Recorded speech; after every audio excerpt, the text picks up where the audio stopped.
and so we don't forget, because that seems to be my superpower, is forgetting to hit record. So that was my USA mix. So if you need it, let me know. I'll get you a copy for the weekend. I've got a huge playlist. If you guys haven't figured out from being on things with me all over, I got a playlist for everything. For every mood, for every class, for every thought and feeling. I got you. If you were on yesterday and you have no idea who I am Brooke Silva. I am your KWNE Regional Tech Trainer, and I am so glad you guys are joining us for this session of Ignite 2.0. Today we have Laura and Darren with us. Lauren's going on a walkabout, so we'll give her a second. I was trying to get a little better light. Your lighting was so good, but I'll just sit in the dark here. That's because I am ring light. I have to live here all day. I have a whole setup.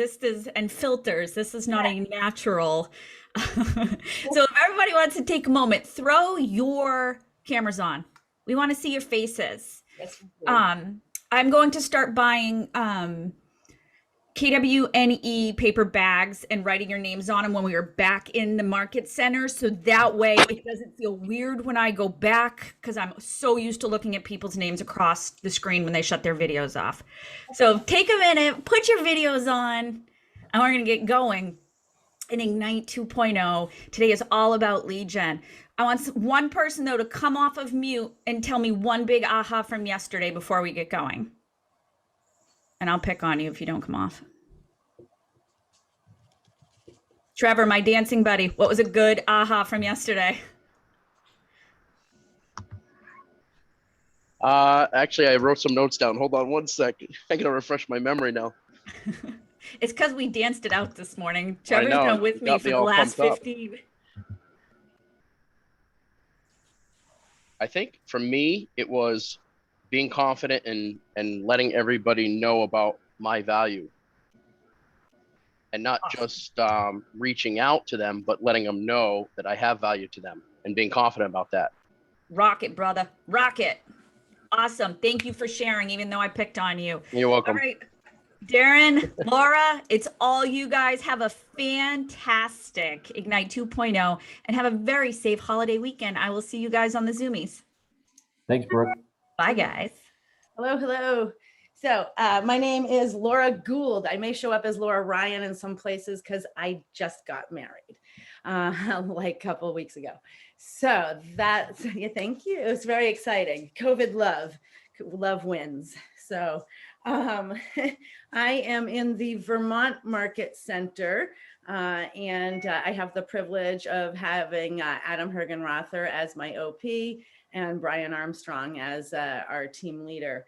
And I'm the productivity coach. I've been in the position for, actually, this is my July 19th will be my 4th anniversary of that. I have 20 years in the business. I do have excellent hair dye, so I know it doesn't look like I could have 20 years in the business, but I do. And let's see, a little bit of interesting fun facts about me. I'm originally from Boston, so the more I hang out with you guys from all across, I'm gonna start packing my cat in Harvard Yard, and then everyone's gonna pick me when I go get a grinder. They're gonna say, what is that? Because you guys have submarine sandwiches. Up here in Vermont, we have grinders. So let's see, I ride horses, and I run, and I love bacon. Those are the things that you should know about me. Darren, go ahead. Hi, everybody. I am Darren Geddick. I'm a productivity coach here in Keller Williams Legacy Partners, which pretty much encompasses Central Connecticut. I've been in this role for 2.5 years, so not as experienced as Laura, but getting there at least, and working on that as well. So it's great. I love this program. Not many other companies have this, so you definitely should jump in, be all in when it comes to this. A little bit else about me. I used to actually be a stunt double for Ryan Seacrest on American Idol. Is that real? No, not at all. Okay. That's the first rule of sales. So, if you're confident and you project it and you say it with, people will believe it. So, but that's for a later date, teaching at a later date. But actually, I do coach high school girls lacrosse and high school football. So that is true, as a matter of fact. And I don't have any additional light just because of the glare off my forehead. Pretty much you wouldn't be able to see me on camera. But other than that, looking forward to spending the day with everybody. And we're going to go over probably the most important module of the entire Ignite course today. So welcome everyone, and it should be a good time today. And Darren, you want me to do you want me to go ahead and do the screen sharing portions and all that, and then we just sort of chime in with each slide? Yeah, if you want. I have the presentation up, and I don't know. I think Brooke gave me the hosting duties to bring up the slides. I don't know if you're able to. That's fine. If not, let me know. Go ahead. Why don't you bring the slides up? I'll let you drive today. Usually, I'm a little bit, if you guys haven't done the DISC personality profile, you should consider it. So I'm usually all D about that, but let's have you drive, Darren. All right, that sounds good.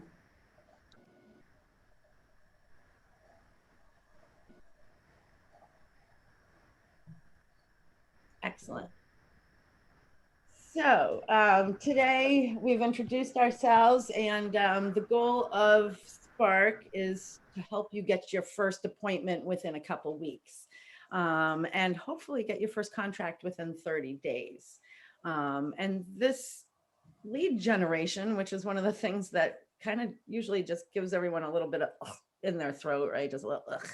So it doesn't have to be that way. One of the things I hope to get out of today to you guys is that lead gen can be fun. There's going to be a little bit of administrative stuff with command that we do today as well. But, and do not let me say the word but through bold. And there's a lot of fun ways to prospect as well. And when a lot of people think about what do agents do every day, because that's one of the things that, when people come to me each week, I say, if you weren't in the business, what do you think a real estate agent sits there and does all day? What do you think that they do? So to me, what that means is that every day we're going to work on our database. We have to work on growing it. We have to work on adding people to our database. And we have to work on, Diana has a saying, Kokoska from MAPS, and one of our mentors in the PC program is, that our database needs to be three things: consistent, systematic, and diverse, right? And that's important. So today we're going to look at establishing some core activities that we're going to use for our whole career, and then follow up with some agents that are working on their activities. And we're going to work on, for example, entering some contacts today. We're going to work on a little bit of script practice. Anything you want to add in there, Darren? No, I think that everybody's got to also remember too that in this environment, it's a judgment-free zone. So feel free to ask any question, okay? Because chances are, if you're thinking of a question, everybody else is thinking of a question. And, just jump in, make it more of a dialogue than a monologue with us, and just feel free to just interject whatever it is that you want, and we'll take it from there. Perfect. Next slide.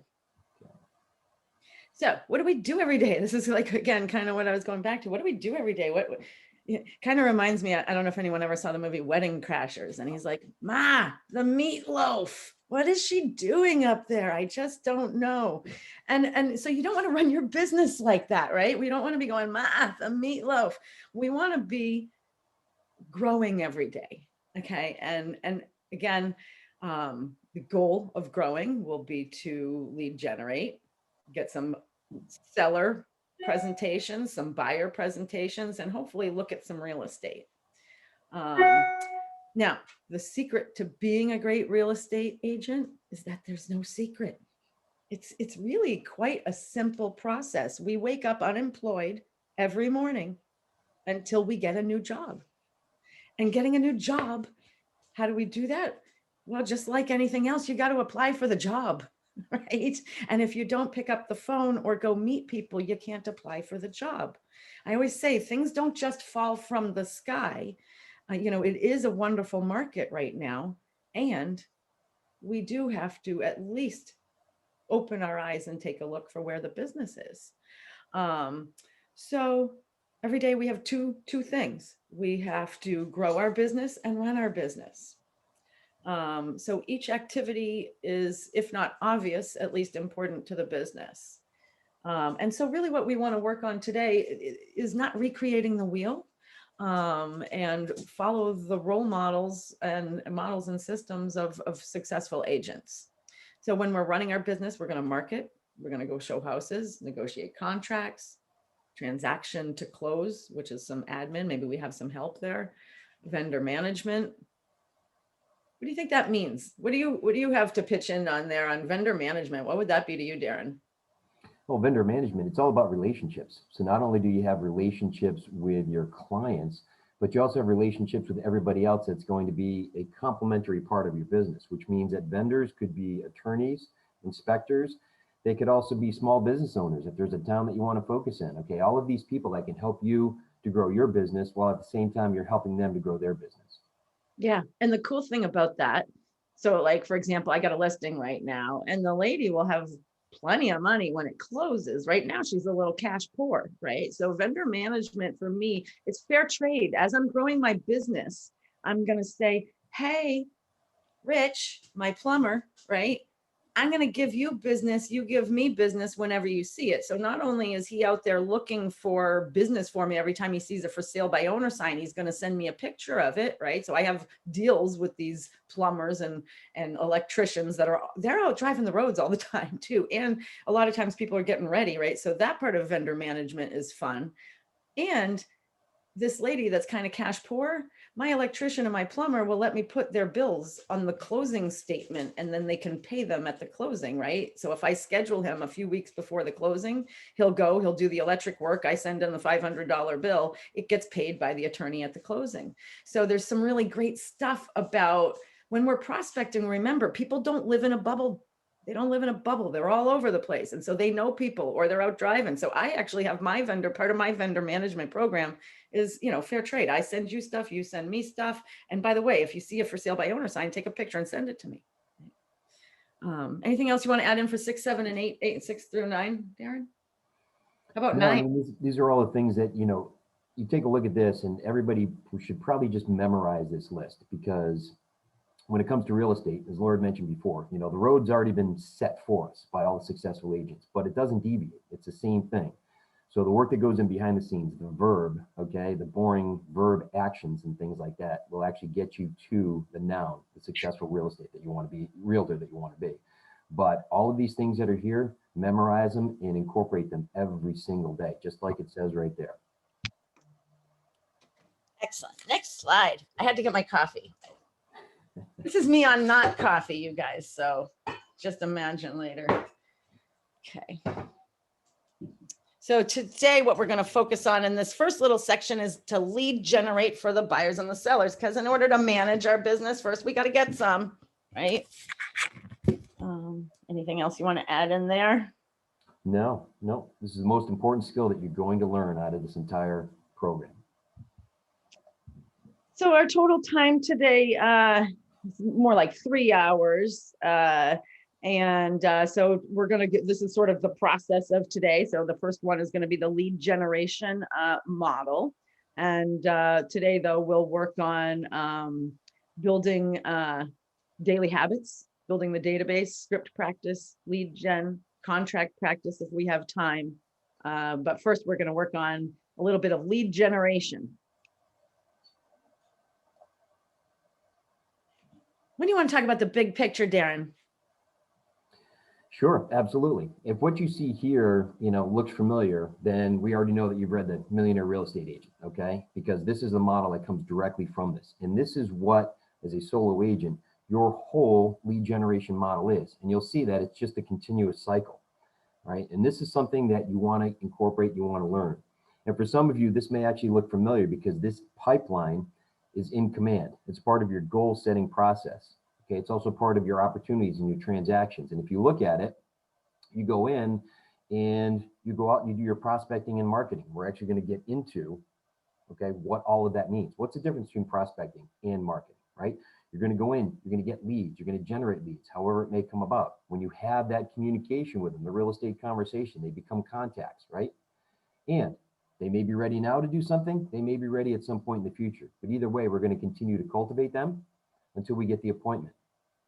Once we get the appointment, then it's the conversion. Okay, we get them under contract. They're either buying, okay, looking for a home, we're listing, we're putting their home on the market, get them under contract, and we close. Now the process doesn't start there. You'll see arrow goes right back up to the top. Okay, the day after we close with them, we're reaching out and we're continuing that communication, right? When you do this process, You have to reach out to clients initially 8 to 10 times before they develop that relationship between you and being a real estate specialist. All right. That's why when you watch the Super Bowl and you see one commercial, okay, that they only air that one time, 2 days later, you cannot remember what that product or service was, but you know that the monkey was jumping through the hoops and the flames and the fireworks, all that stuff, right? But that commercial with a little lizard and the insurance and all that stuff, you can recite that word for word. Same thing when it comes to you and getting the word out about being a real estate specialist. That's why we're continuously maintaining that communication, and we're going out, we're prospecting, marketing every single day. If you take a day off from that prospecting and marketing, write in your calendar 60 to 90 days from now, just write in the date, say no business, because if you don't start now, you won't have that future business, okay? Like Laura said, we wake up unemployed every single day looking for business, right? And lead generation is the solution to every problem you have in real estate, right? You don't have the money, lead generate, all right? You don't have, basically the office that you want, lead generate, all right? You have a couple of clients and they're giving you a hard time, lead generate, get better clients, okay? It's gonna solve every problem that you have in real estate. And hopefully today we end up talking about some tactics and tools that, because that can be hard, right? Okay, I'm going to get beat up and then I'm going to just get right back on the horse. Now I do ride horses and that is what you do, right? I found something the other day that says, are you going to cowboy up or just lay there and bleed? Right. And so, we can't just lay there and bleed. We got to cowboy up and get back on. And also what they're trying to get you to, this is a cute little graph to basically get you to look at a bird's eye view of things. Okay. So everything that we do, like he was saying, like Darren was saying, is very cyclical. And so what we don't do one day, if you erase, you must replace, right? And so when we do miss a day, you either got to double down or you'll be sad. I'd rather double down than look 90 days later and say no business, right? So double down.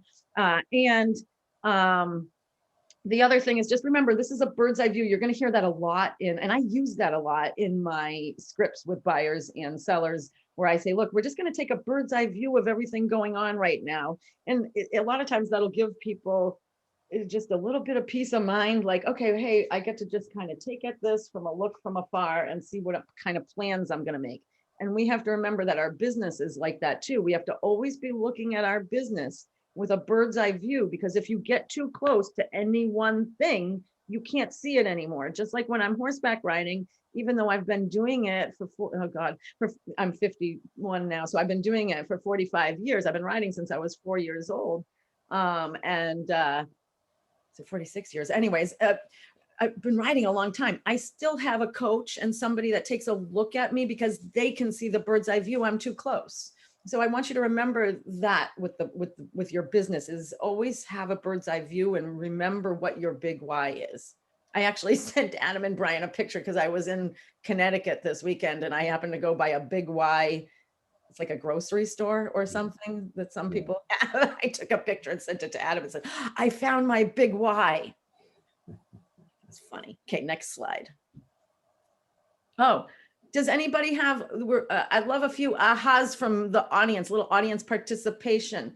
Tell me a thought process that you guys have from something we've said so far. The chat box is happy. Let's talk, let's get a couple of out louds. –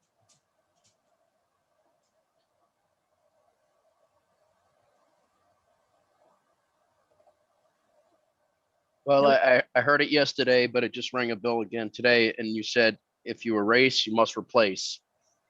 Yeah. So, again, thinking about, what you're doing every day, like lead gen, if you can't for some reason get to it, then double up the next day. And it's important. Love it. Love it. Who's got something? Come on, we're agents. We're not crickets here.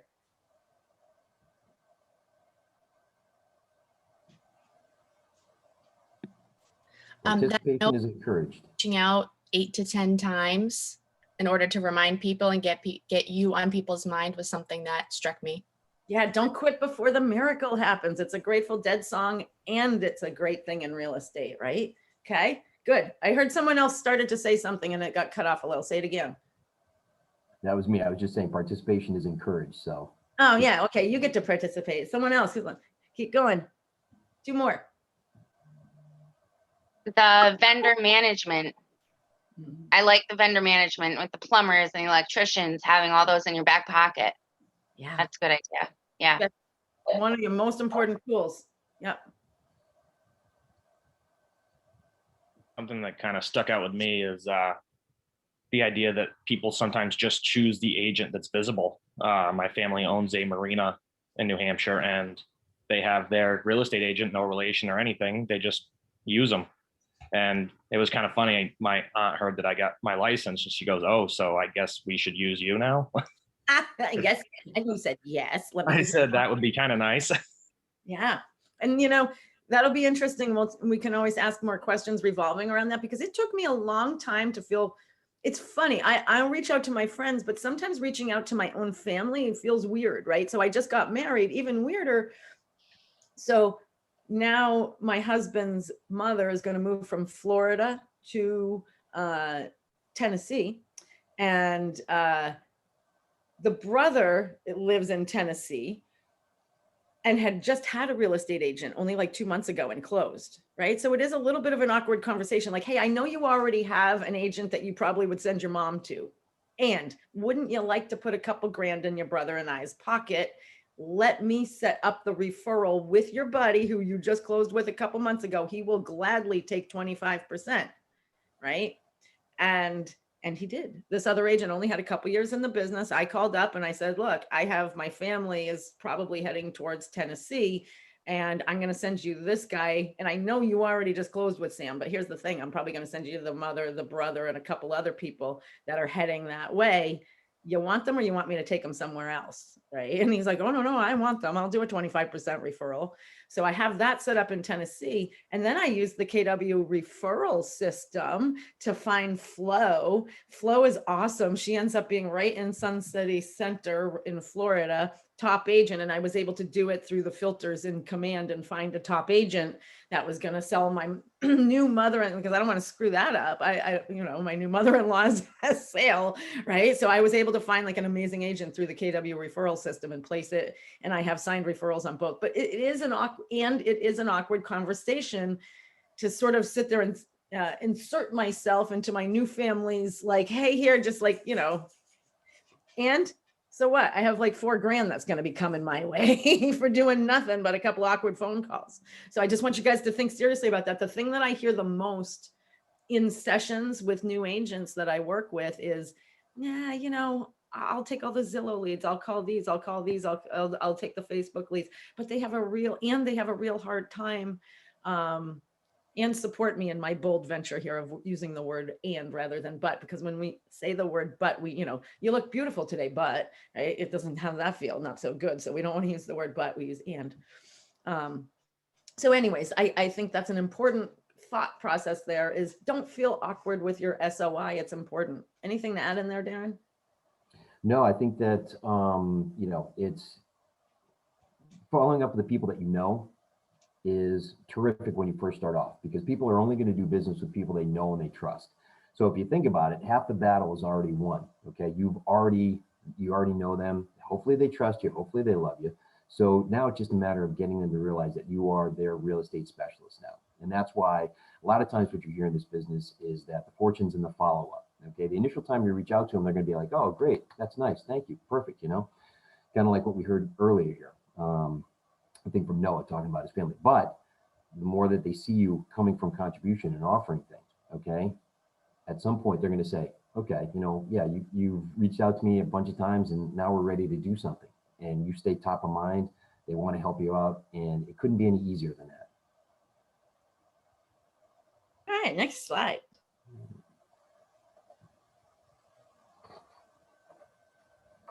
I don't know if you want this slide or if you want me to go to the next Yeah, one. that one, I guess we're heading into the actual lead generation. Okay, now we can go on to the next slide. Okay, so now we have another that we love graphs here, right? So we have prospecting and market.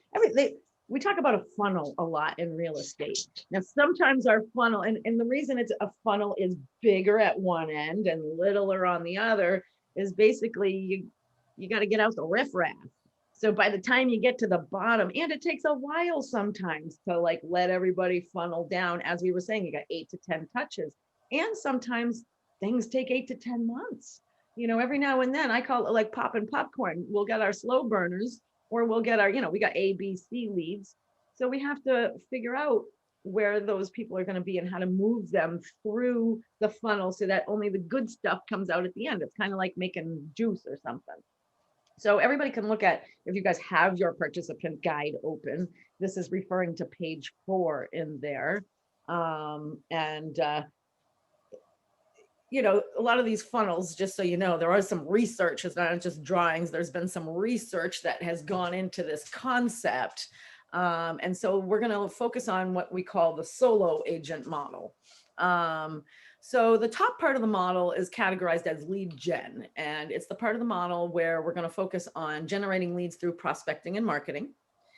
And that's, you know, prospecting is when we go out and we get the leads. Marketing is when we attract the leads. Hopefully we get the difference between that. And of course, there's passive marketing and active marketing, and we can talk about that a little bit. So we're always working to get new leads and to keep the people that we have, which is probably one of the most common things that happens, right? We all talk to, and it happens to me too, even in 20 years in, you know, a lot of the stuff we preach, I'm not perfect at, by the way. I tell all the people that I coach with, I would love to be perfect at this, but I am human. And I have the same hiccups that everybody else has.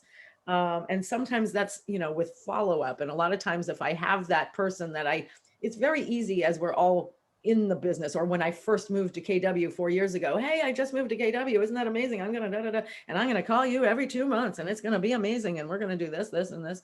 And, you know, all of a sudden you find out 4 months goes by and you look at that thing that pops up and says, call them. And you're like, oh man, I missed it. Now, like, what do I do?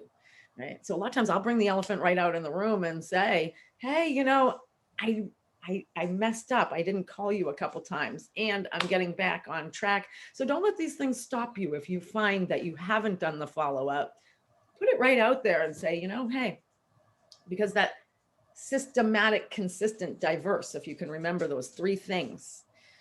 So in part 2 of the model,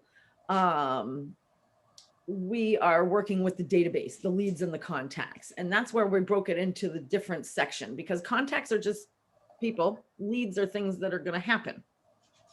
And then in part 3, the sales pipeline is the things that are happening now. I don't know if you can scroll down there a little on your slide. Oh, no, it doesn't. No, actually, it's just the top part, just the lead gen and database here. Yeah, on my little thing, it shows a better piece, but that's okay. So the part is once we're active under contract closed, right? Once we get to the bottom part. Anything you want to add in on there, Darren? No, I think that when it comes to lead generation, the one thing that we've got to remember, and you probably will hear this a lot, is that we are prospecting based and marketing enhanced. So that means that the majority of what we do revolves around prospecting, and we supplement that with the marketing. And like, you know, Lauren said, it could be active and passive, but it's a combination of the two that's going to drive your business. And we need to do that every single day. And now we get to watch it. Do you have the video queued up? If not, I do. No, actually, I don't. Okay, so I'm going to hit share screen then and say, we get a little video here now. And hopefully I can find it. Oh, you guys want to see my cute husband? Wait. Look. Oh, isn't that cute? Congratulations. Thank you. All right, let's see what these people, oh, our faces are in the way. Hang on. I got to bring her back. All right, here's a cute little video for us. Lead generation is the first thing you should do. Make those calls. I took what I already knew and how I would go and shop for a house and just applied it to them. It's a numbers game, you know. If you can track how many people you're calling in a day and how many hours you're doing this, there's a formula. Make those calls. I used those things that I did innately to attract my clients. I became a hyper-local expert in the military because I am a military spouse. The 2 key things that I did to generate the most success for me were social media and open houses because I didn't have the database like everybody else did. So I had to find ways that I could get in front of people fast and also something that would be maybe the buyer or seller would be ready and willing to buy now versus later. And I'm lead generating specifically in an area that is military friendly, military heavy. It really is in the follow-up Be present in their lives, build a relationship. Don't just ask for business every single time you see them. Be present in their lives, build the relationship. The least effective marketing activities for me were cold calling. And that's just because my niche market, they're not going to be already local. They're going to be moving from other bases. Then I decided, well, if I'm going to leverage cold calling, let's do it more purposeful, and let's do it only in my niche market where I know that there's military there. They're likely to buy or sell in 3 to 4 years. Mindset was a huge part of my success. One of the things I tell myself for an open house is one good lead every time. And so I start that action at least a week beforehand. I do a social media campaign. I follow up with all the likes and comments.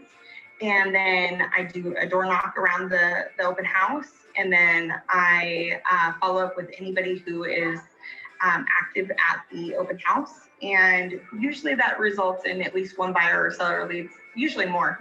So my first year, obviously, the minute I made the change, it's super scary. I've got a network of people still reaching out to me to, help them with what I was doing before, which was post-production. And I knew that my job in the beginning of the year, starting out, was changing people's mind from thinking if they met somebody who needed a commercial made, they thought of me. I knew my job was to change all the people who knew and trusted me when they heard somebody needed to buy a house or sell their house, they thought of me. If you're starting out and you don't have that network, be really intentional about where you spend your time. You go get gas. You could meet somebody who needs to buy a house. Just think that way, and you'll attract that to yourself. I think everybody likes to talk about real estate. Your job is for people to know that you are in real estate and that they will bring it up. Open houses are by far just the best thing you should do out of the gate every weekend, each day. Starting out, I did door knocking, I did mailing. I didn't get a great return, but I wouldn't change that. If I was starting out again, I would door knock. It's just talking to people, getting rejected. It's great experience no matter what. I'll also say that the most important thing is that your lead generation strategy is coming from a place of authenticity. You're not going to get every client in the city, but there are people out there that are going to resonate with who you are, and just figure out a way to bring value. The income is secondary. That's how I go about it, and I think that really resonates with my set of people that I take care of. My lead generation strategies in the beginning were a challenge. I actually honestly believed when I first started that lead generation was cold calling and door knocking.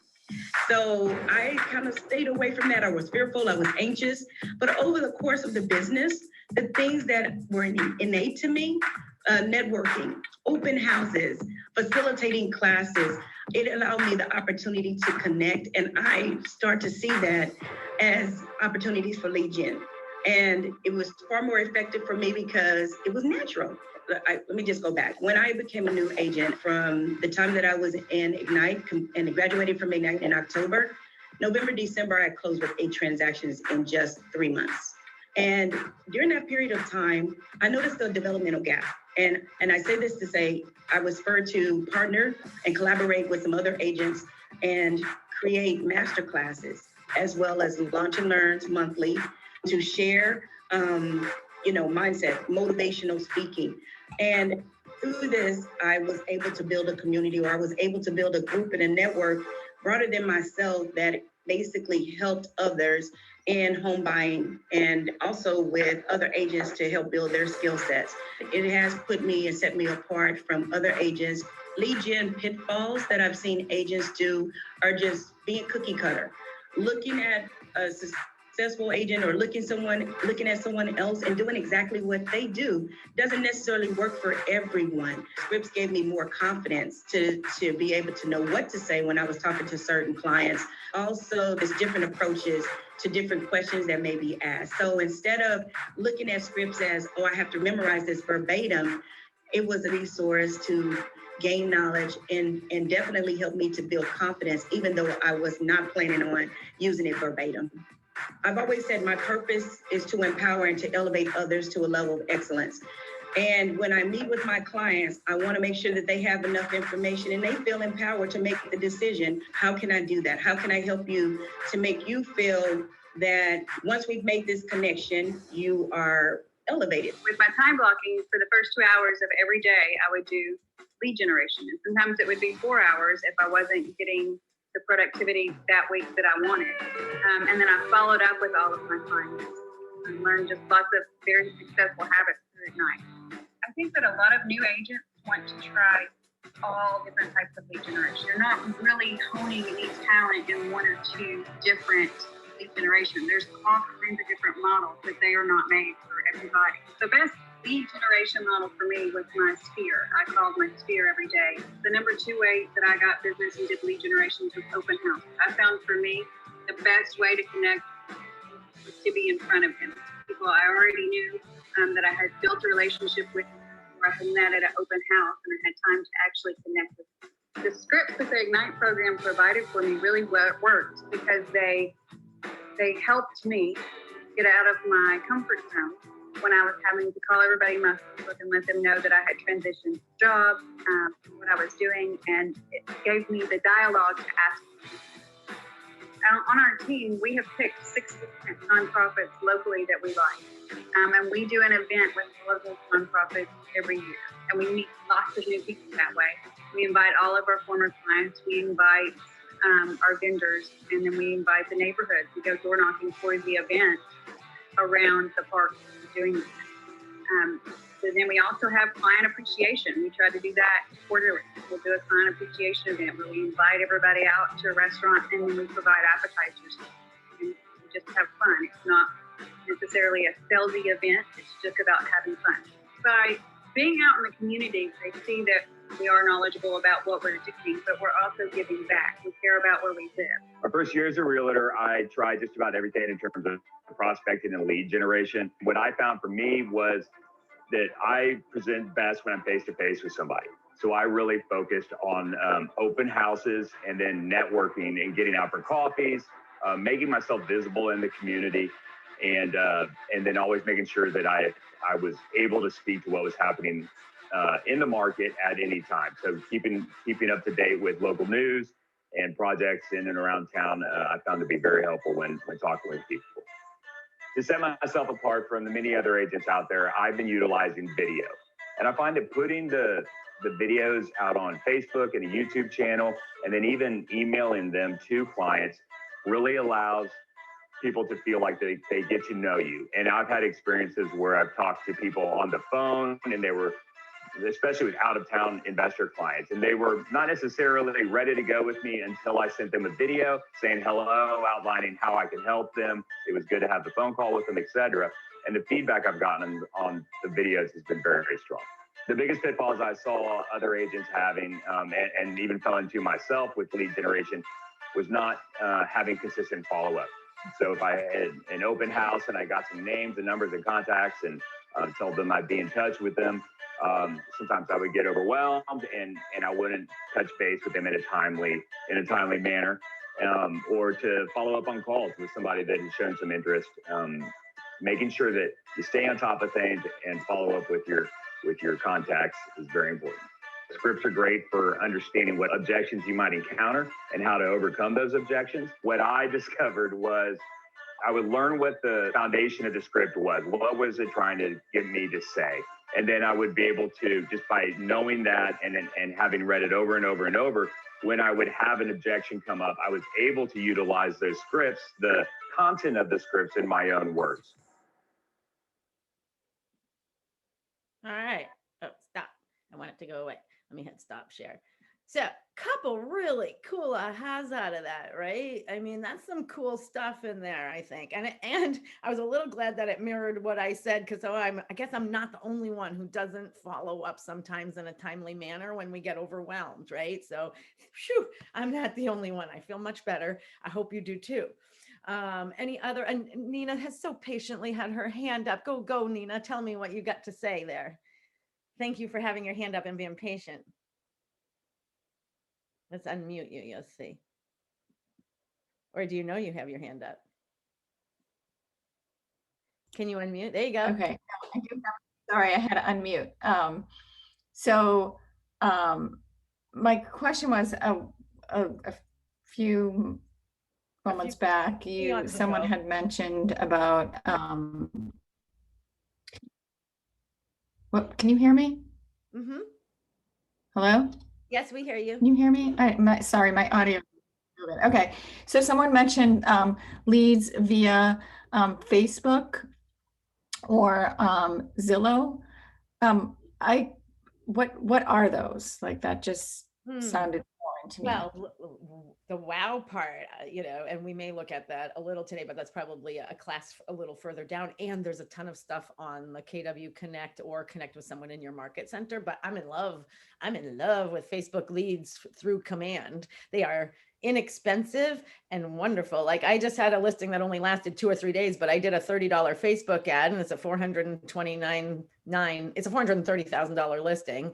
And so I only got 2 days of the ad before it went pending. However, I got like 5 leads for the $30. I would have probably got, if I had run it the full 10 days, I probably would have ended up with 20 leads and a lot of people say, well, they're hard to convert. I'll tell you what, I can talk to anyone and I convert them. So I've set with my coaching folks, like they'll set their Facebook ads and sometimes we'll make calls together, and I've set listing appointments for them. And I love calling just because I like messing with people and I enjoy it. I mean, I'm also the same person that talks to the robo, like the car warranty people. And like, sometimes I'll mess with them just for fun. However, so Zillow leads, I don't suggest as much as just because, Zillow is trying to take over the real estate industry. However, some people, you can buy zip codes and areas through Zillow, realtor.com, truly all the different, and many other places will try and sell you leads. I'm not a lead buyer myself personally, just because I do have the gift of gab and I can talk to anyone and convert anything. So I tend to SOI, as the person said in the little movie there, really has been my go-to my entire career. And I find that even newer agents, as we're talking, really 80% of your business should come from your SOI, which is your sphere of influence. If we throw around acronyms, by the way, say, hello, what is that? Right? SOI, the people they're going to give you the most business. And if you don't know them, meet them. So I've been going to the bank. I call these they're not really random. However, remember, everywhere you go, your job is to meet new people and to add them to your database and then follow up with them consistently, systematically, and diverse. Not the same way every time, or they're going to get bored of you. If someone asks you the same question every time you see them and then they don't care to have different diverse follow-up, you're going to get bored of them. So just remember that as we go through it. So I went to the bank. I probably had been seeing this person forever. And, and I said, well, geez, I better practice what I preach a little bit, right? So I went to the bank and I'm making the deposit. And I said to the guy, oh, here's your card. Now, remember, when we can give people our cards all day long. What do you do with cards when you come back from a party or something? We throw them in the garbage. Right. So we want to get their information so we can put it into our database and be systematic, consistent, and diverse. So the little guy's card is at the bank. So I pull it out and I said, oh, is this your card? Yes, it is. I said, oh, that's wonderful. Are you a homeowner? He says, no, but I would like to be. Wonderful. One easy conversation. Do you mind if I add you to my database and give you a call and set you up on a free Paragon email search? No, that would be wonderful. Isn't that great? I'm buying my phone. And I asked the guy, how are you doing? And now this one was a recruiting one. Would you like to be a real estate agent? You're a great salesperson. So that was a different conversation, growing my downline. So just remember, wherever you are, talk, talk, talk. So who has a couple ahas from that video that they got? Let's take 3.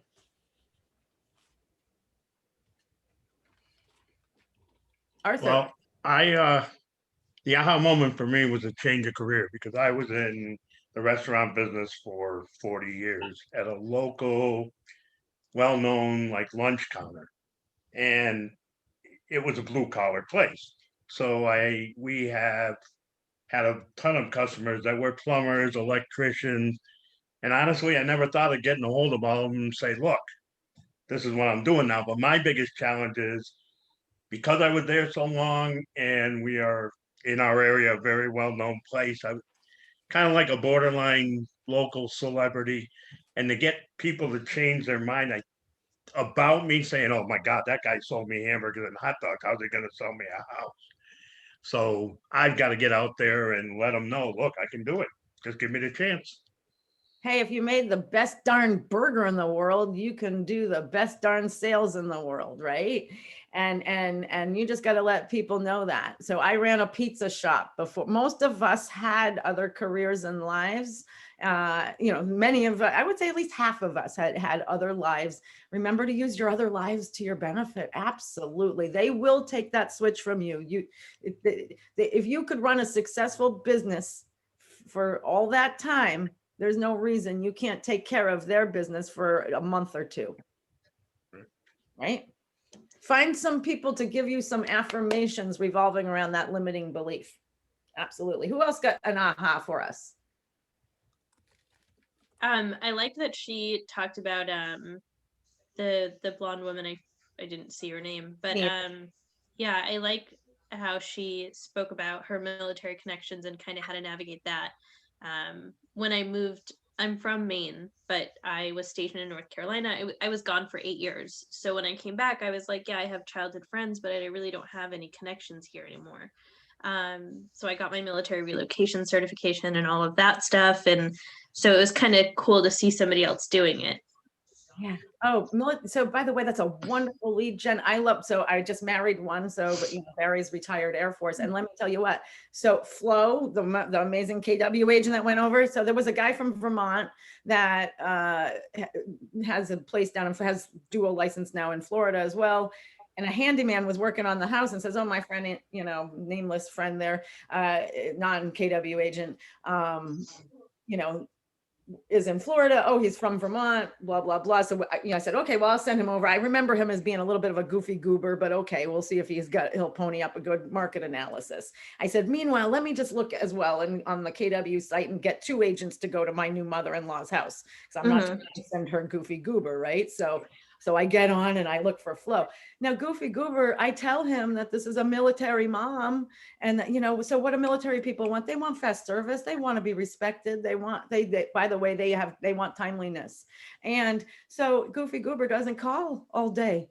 And Flo was over there by 1:30 in the afternoon listing the property. Goofy Goober doesn't even get a chance to go to the house. So I email Goofy Goober at 9 o'clock. By the way, I think that's what is that? SpongeBob SquarePants thing. Just Jody, parents nodding her head. Yes, I remember Goofy Goober. I can't get that out of my head, and that's what I call people that deserve that title. So, anyways, never call. So I email later and say, look, I told you this was a military family. You didn't even call today. She chose the other agent. Go home. Don't even bother to go. Right. So Goofy Goober got no chance. And then sent me an email back saying, they should just shelf their license. Then sends me an email back saying, oh, that's great. That agent's much better in that area than I am anyways. Like, okay, fine. So just remember, yes, all that. So that's a wonderful, military is very interesting. And by the way, remember that folks that are older, they don't just have nothing to do. Okay. So one of the funniest moments of my career, I went over to my friend's grandmother's house who had gone into elderly housing. So in my mind, they had nothing to do all day. However, there's lunchtime, there's this activity and that activity. So I showed up late twice. We're talking 5 minutes. The lady opens the door and she says, "Laura, if you can't show up on time, how are you going to sell my house?" I said, oh my goodness. So I never did that again. A couple little helpful hints there. Darren, anything to add in before we go on? And then we'll probably take a break here as we near the 10 o'clock hour. You think that's a good idea, Darren, about a little 10-minute break somewhere in that area? Yeah, that'd be good. I think Jessica has her hand up too. She's probably be the third one we have here. Jessica, please. Yes. So I like the honesty that they kind of told us, like, cold calling didn't work for me. And because everyone thinks like cold call. And again, you love talking to random strangers. Some people are a little uncomfortable with talking to random strangers.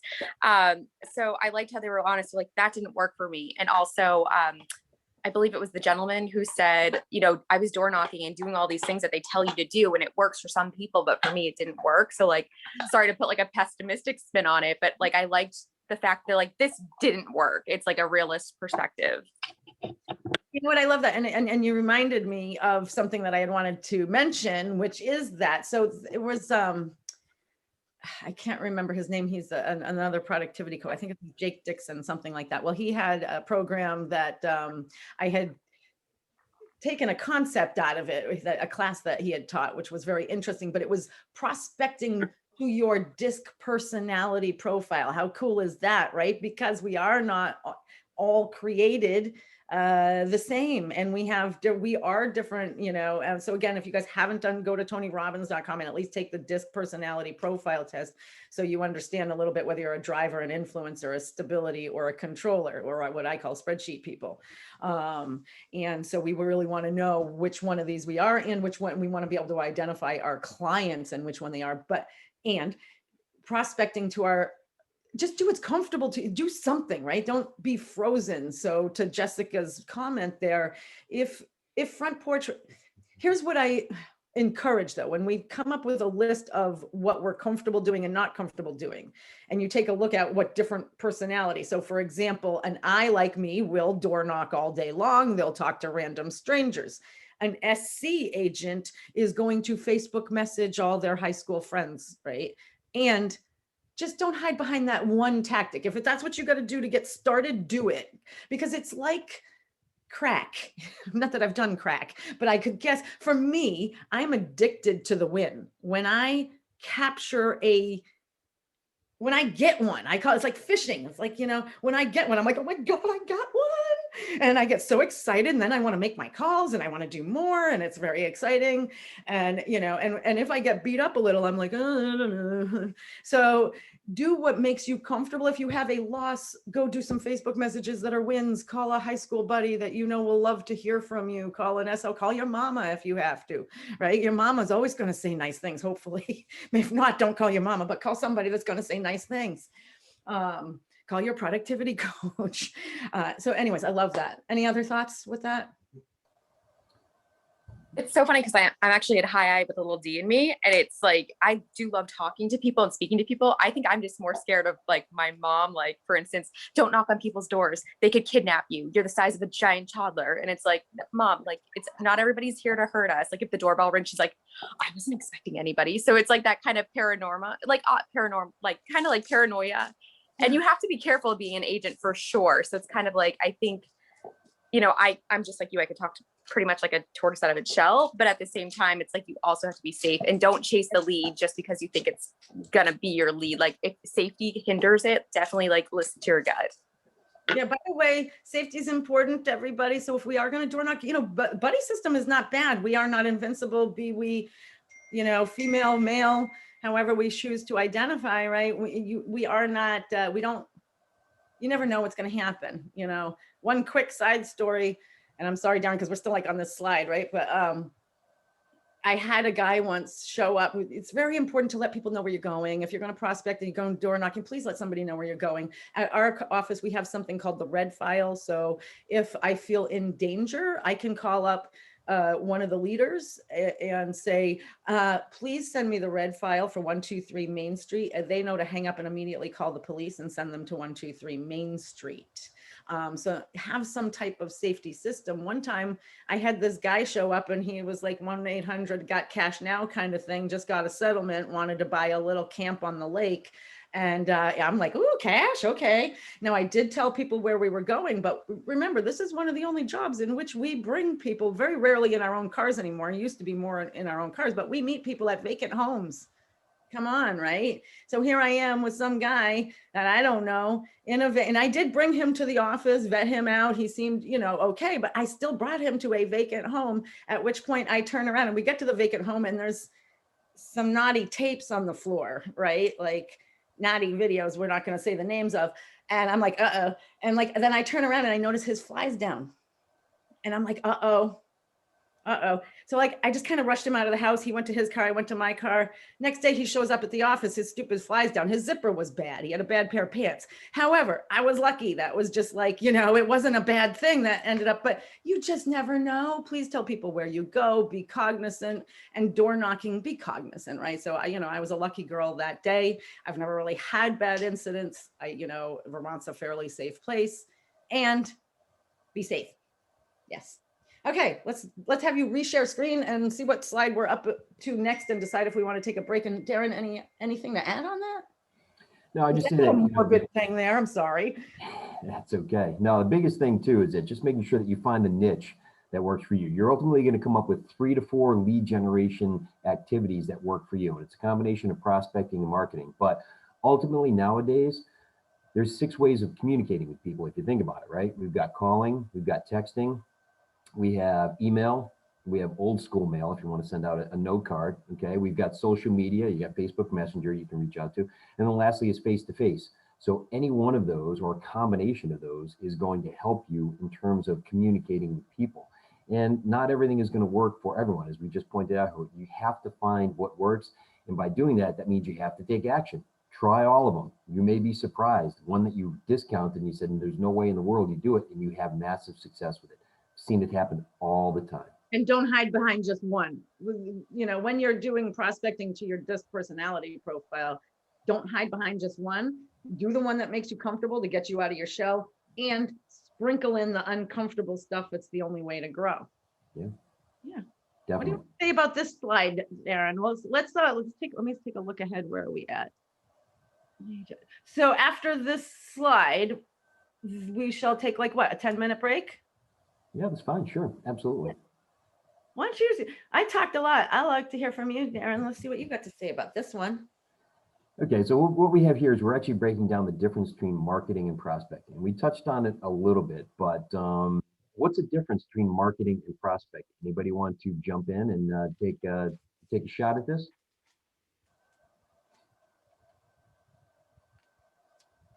How about marketing? Somebody want to explain what marketing is without reading the words on here too?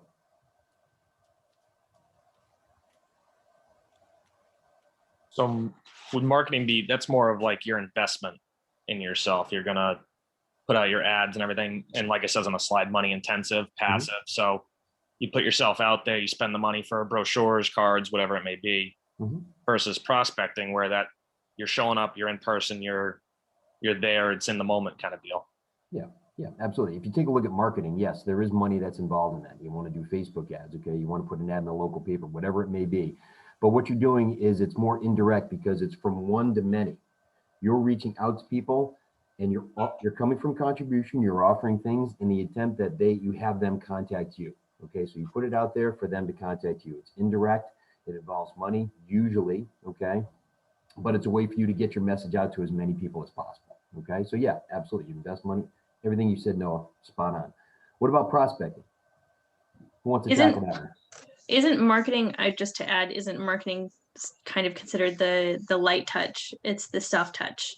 It's like you send out marketing, you send out postcards to your farming, and then, 3 weeks later, then you're getting the rosters and you're calling them, and then you're doing the prospecting. Yeah, absolutely. And by soft touch, you could also say that these are more long-term prospects too, right? It's going to take more cultivating, okay, more nurturing for them because, again, they're just getting to know you. First time that they see your ad, your card, your letter, whatever it may be, they're just starting to understand and know you. But the more that you do that, the more recognizable you become, and then they're going to reach out to you at that point. So yeah, absolutely. Soft touch, certainly can see that as well too. How about the prospecting side of it?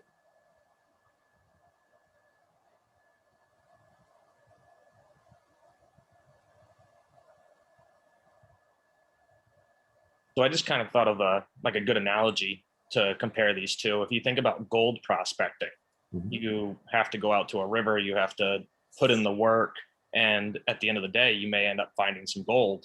Mm-hmm. Versus marketing, you think of that as like investing in the stock market. You have to put down the money, you wait, and there is some sort of risk, but in the long term, you hope you make that money. Yeah. So you're either there at the river digging for gold, or you're putting that money into something that you think is going to make a turnaround for you. I like it for the funnel analogy too. Think about how many times you got to shake that thing just to get a little bit of gold. It's a lot of shaking to get the little bit of the gold too, right? So I love the gold panning analogy but when you get that gold, it's all sparkly and nice, and boy, isn't that going to make something nice later? So it's worth it. Yes, I love that. Kind of like how marketing might be sending out and prospecting is coming, it's more internal. You're going and doing it yourself. Yeah. Have you guys heard of the 3 Ps? Does anyone know what the 3 Ps in relation to real estate are? We got 72 people on the call. Has anyone heard of that? Would one of Besides them be Sarah. prospecting? In relation to prospecting. Sales. Anyone? Take a stab. I tell all my clients, I do not do the 3 Ps. The 3 Ps is when I get a lead and then I have a new listing and I put it in MLS and I put it on the internet and then I pray.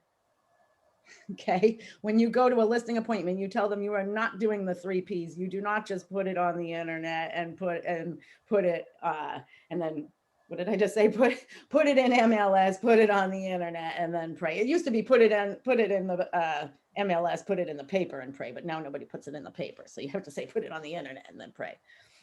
And so I tell people that's the difference between passive and active. Proactive is picking up the phone, pounding the pavement, going and talking to people. If you have a listing, you're calling other agents that normally have buyers in that kind of price range and type of property. And it's funny when Courtney, when you said soft touch, and I don't know why, but the first thing that popped in my head was a big, because we don't have them in Vermont. There's a law against them, billboards, right? But I'm thinking, well, when I drive to Connecticut, I was like, this guy and that guy, and it felt like I was like, bam, bam, being slapped in the face with their ads. So it's interesting. Passive marketing can be a soft touch or a hello, which is kind of interesting. They're illegal in Maine too. Yeah. Yeah, I would say too that, take a look at prospecting. Like we say here, it's more of an investment of time because you're reaching out. Now it's one-to-one. So you're being very specific. You're reaching out to people as opposed to getting them to come back to you. And one of the things that you learn about Keller Williams and the coaching program, we're going to teach you how to lead generate with spending very minimal amounts of money. Okay, it's going to be designed for you to build your business so that you come up with the proper ways of lead generation, and it's going to be very cost effective. All right, as opposed to you go to some other place, they hand you leads, but the leads are garbage. Okay, you can't turn them over. You don't learn how to basically have those conversations.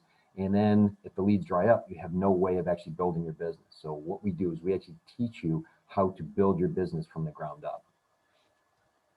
It actually makes me cry when people come into my coaching things and they're like, I just bought a Zillow zip code. I'm like, oh, no, Yep, absolutely. No, don't spend the money. Just don't do it, Okay. I think, I think we're ready for a 10-minute break, we think? Yeah, sure. That sounds good. And then when we come back, we're going to do a couple more exciting things. We're actually going to work in the database and we're going to, you're good at all that stuff, Darren? Do you want to do the adding contacts in command? You want me to do the screen sharing in that part? You let me know. Yeah, that's fine. Well, yeah, we can figure that. I can certainly do that as well. That's fine. Sure. Perfect. And so everybody have 10 minutes, shut off your video, do what you want, come back at 10:13. Sound good? Sounds good.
How's everybody doing here?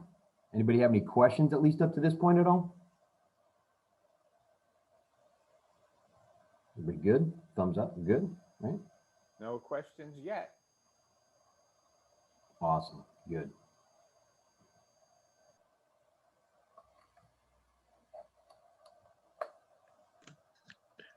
I actually have one question. When Yeah, they were sure. talking about open houses, they were talking about throwing their own, because you don't really want to go to somebody else's open house and kind of introduce yourself to people coming in, or is that okay? No, you know what I would do is first thing I would do is I would get somebody in your office who's really good at open houses, or just anybody who's hosting an open house, and shadow it with them. Okay, just find out what it is.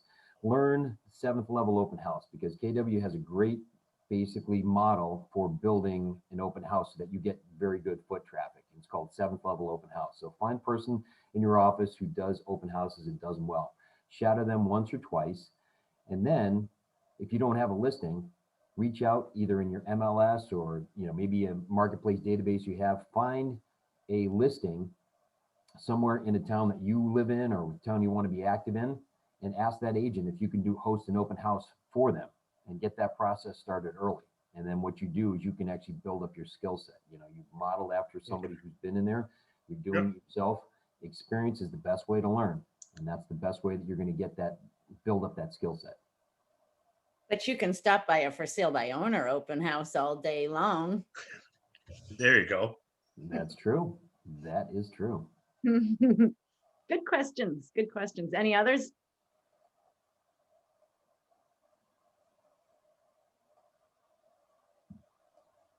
I'm glad you're screen sharing. I'm usually the driver, Darren. I'm enjoying this. It's like being the passenger in the car for the first time and noticing the scenery. There you go. See? Less pressure. I missed what you said. So did you say that it's not appropriate to go to open houses? Not appropriate to go to someone else's open house that they have advertised and set up and stand at the front door and scoop their buyers. That would not be okay. You could go to a for sale by owner's open house and say hello to that for sale by owner, present yourself as a real estate agent and ask for a preview of the home for them, and then send them a lovely thank you note later after you do that. And then also ask for an appointment to give them just your opinion of value, just to confirm that they're on the money. That's how I would approach that scenario. And the other suggestion was, find an agent in your office that seems too busy for themselves, and that probably, if you find an oldie but goodie like me that's been around too long, if I have a listing, it's unlikely I want to sit on a Sunday afternoon and gain a new buyer.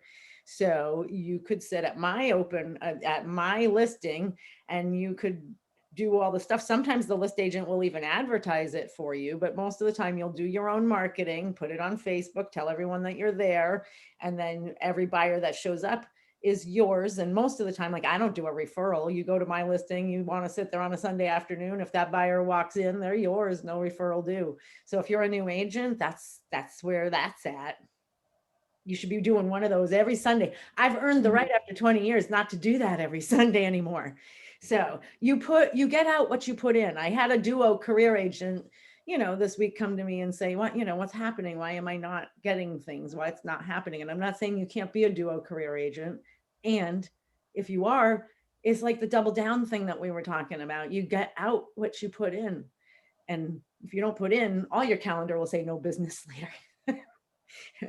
Right? Okay, let's get right back at it. Your database.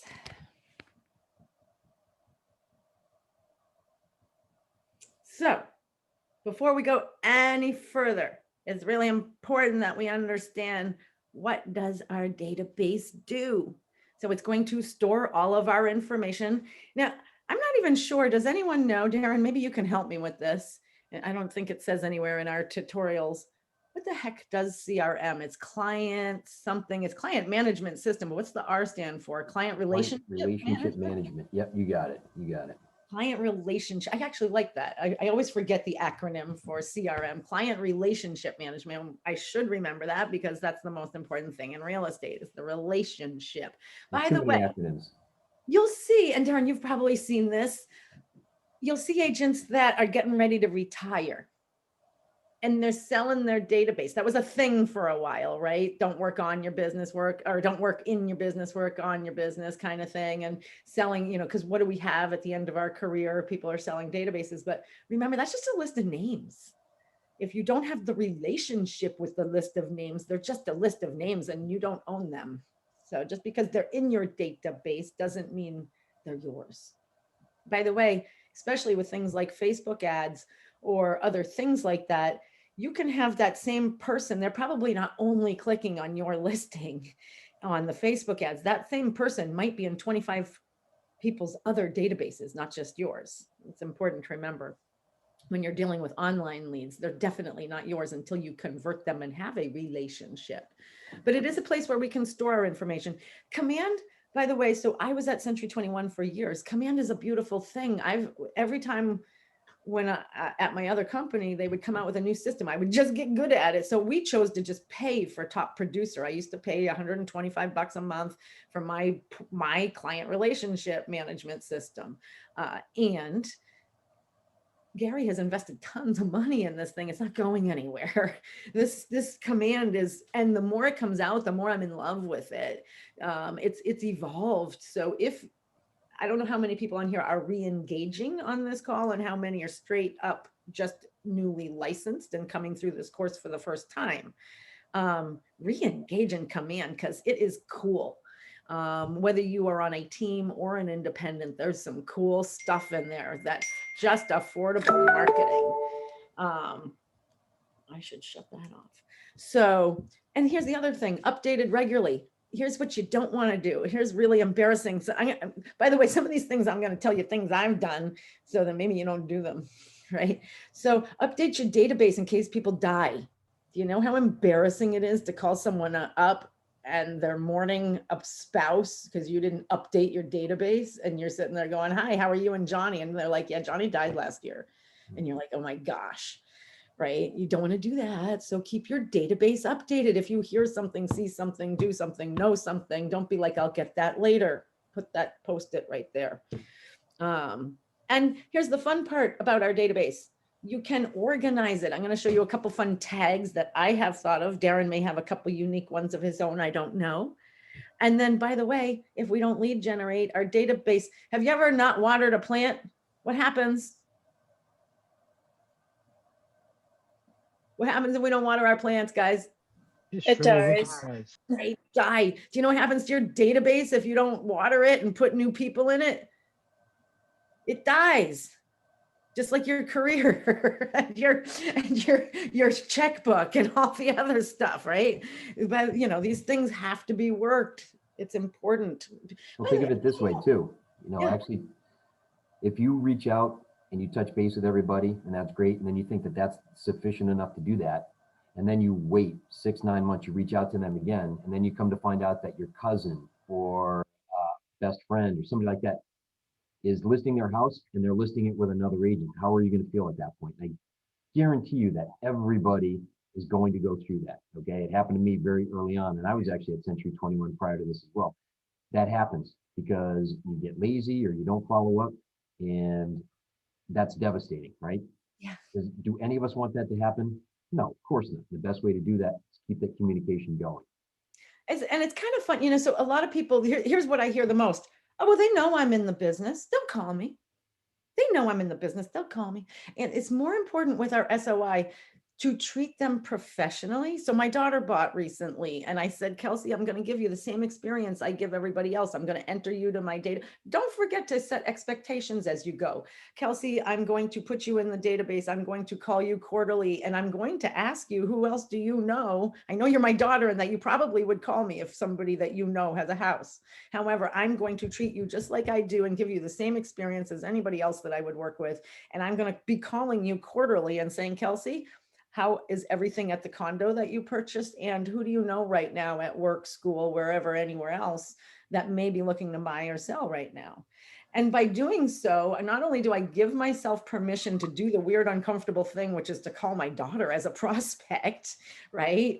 And I put her in the system on the quarterly call smart plan, which we're going to take a look at doing in a little while, in order to make these things happen. So and setting these expectations ahead of time takes away the icky in my gut for doing these things. So it's very important. Follow-up's important. I think we're ready for the next slide. Oh, the funnel. It's the funnel. So leads, we got a valid contact and we have a one-way conversation. A contact is we have a valid contact and we've received permission to have a two-way conversation. So the lead is, I got it. I haven't done anything with it. The contact is, I've called them and I've said, hey, do you mind if I call back?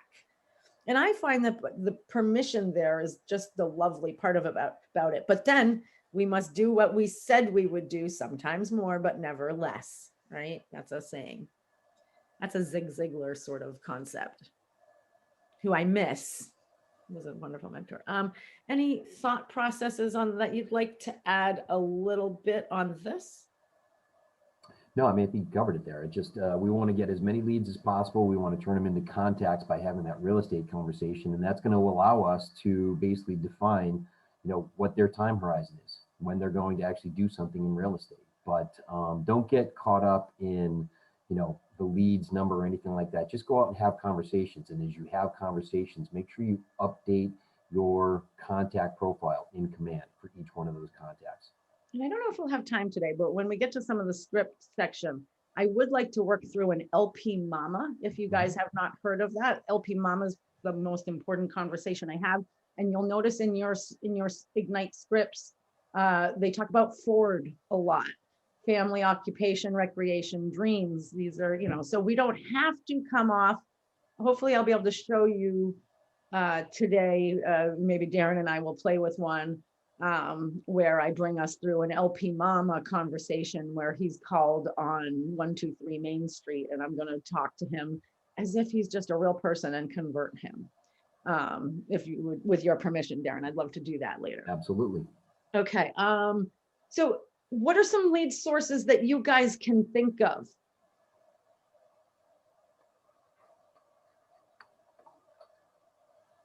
I'm going to share something. I'm going to pull it up on my screen first so I have it open before I want to share something I came up with that is kind of fun because I have some lead gen ideas on it. A couple things I've shared with some of my coach folks. I am going to share screen. Oh, there's a different one. Okay, so I came up with a sort of basically like little checklist that I have where what time do I want to wake up and things that I want to do that day and different things in my business. So you can just put little like X's on it. This is not amazing science or anything, but then under lead gen here, I have just sort of a bunch of different ideas, right? We can call for sale by owners. I don't know if I can make this bigger or not.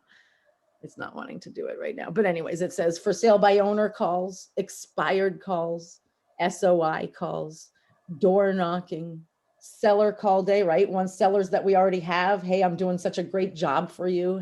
What else can I do here? You know what I can do? I can go Command Shift 4. By the way, Command Shift 4 on a Mac lets you take a screenshot, which is kind of fun. And I think I can throw this in the chat at some point. I'll throw it in the chat later when Darren's talking, so that you guys don't have to type all of this.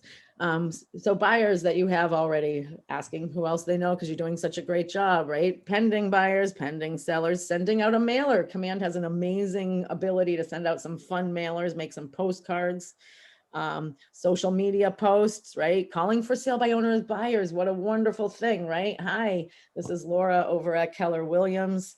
And I'm sure a lot of people are hoping to show your home, but I'm really different than these other agents. I'm wondering, has anyone asked you, where are you going? Would you like an agent on the other side? Since many times the commission, the compensation could be paid for by the seller. Be careful that we don't just say it's automatically free, right? Holiday cards, another thing that we can do, sending out spring cards, summer cards, happy summer solstice, right?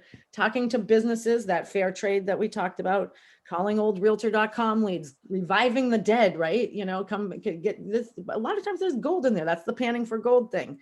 Calling a builder, making a new relationship, baking some cookies, right? Bring cookies around to places now that COVID's around and you can share food again, or gone, whatever. Drop door knocking gifts. By the way, just Google Brian Buffini pop-by gifts, right? He has some fun ones. Like for 4th of July, you can get one of those 5-packs of mustard, ketchup, and relish. Hey, just stopping by to catch up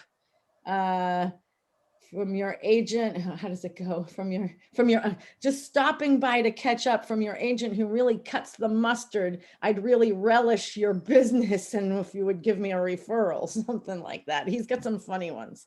So pop by gifts, right? Have a home buyer seminar. I'm working on planning a bunch of those with agents I'm working with. By the way, your mortgage partner vendors, your mortgage people, your attorneys, they'll help you pay for the food, for the place, for the venue.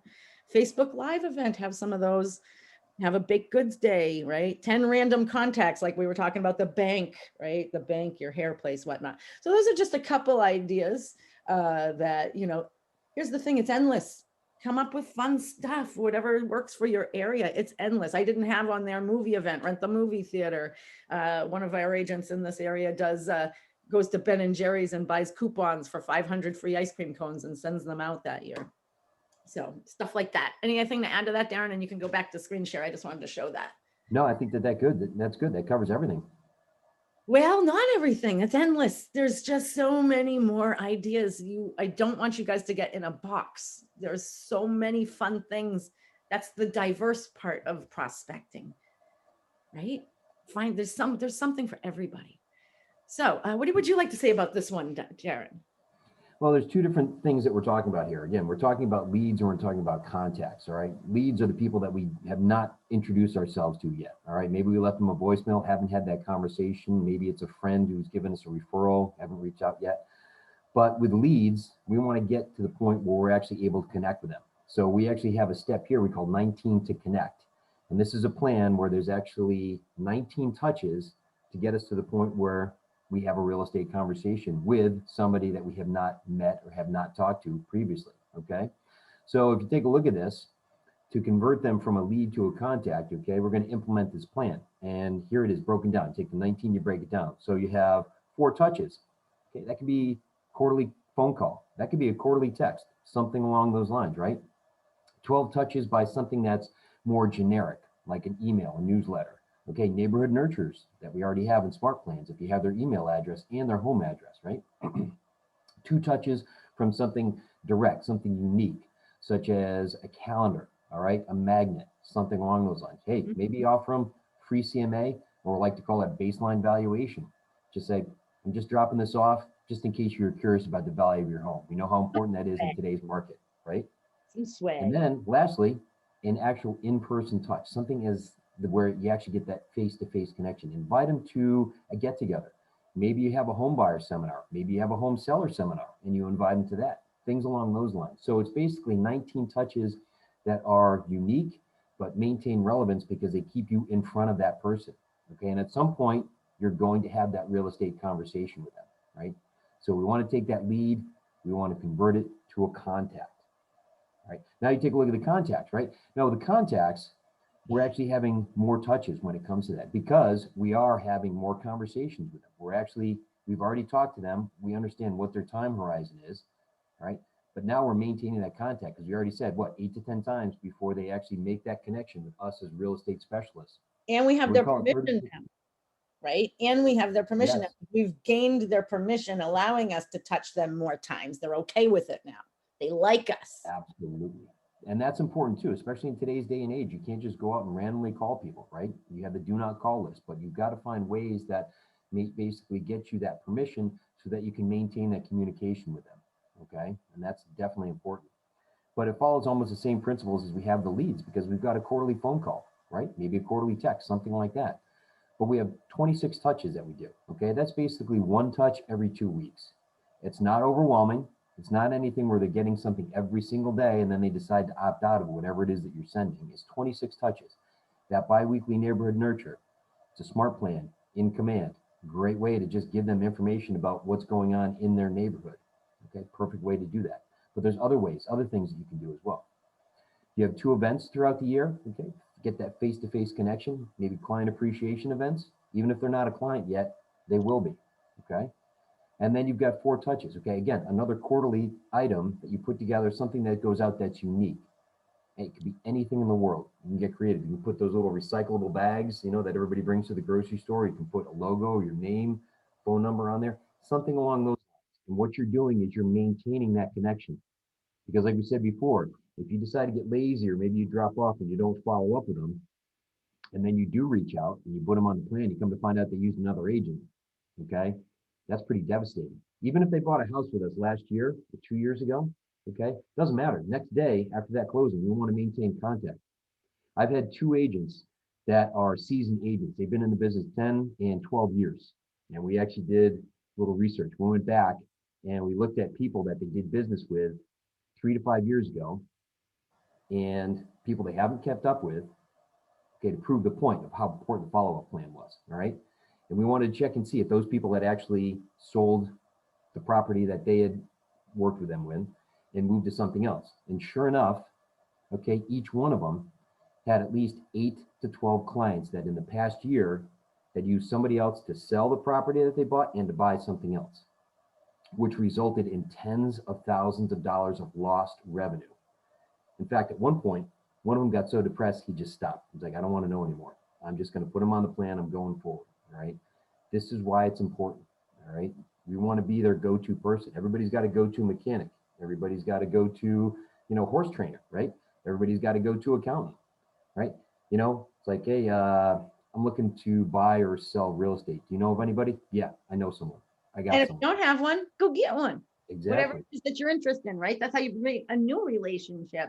So for example, I never get my nails done, but then I was like, well, I'm getting married. I might as well get my nails done.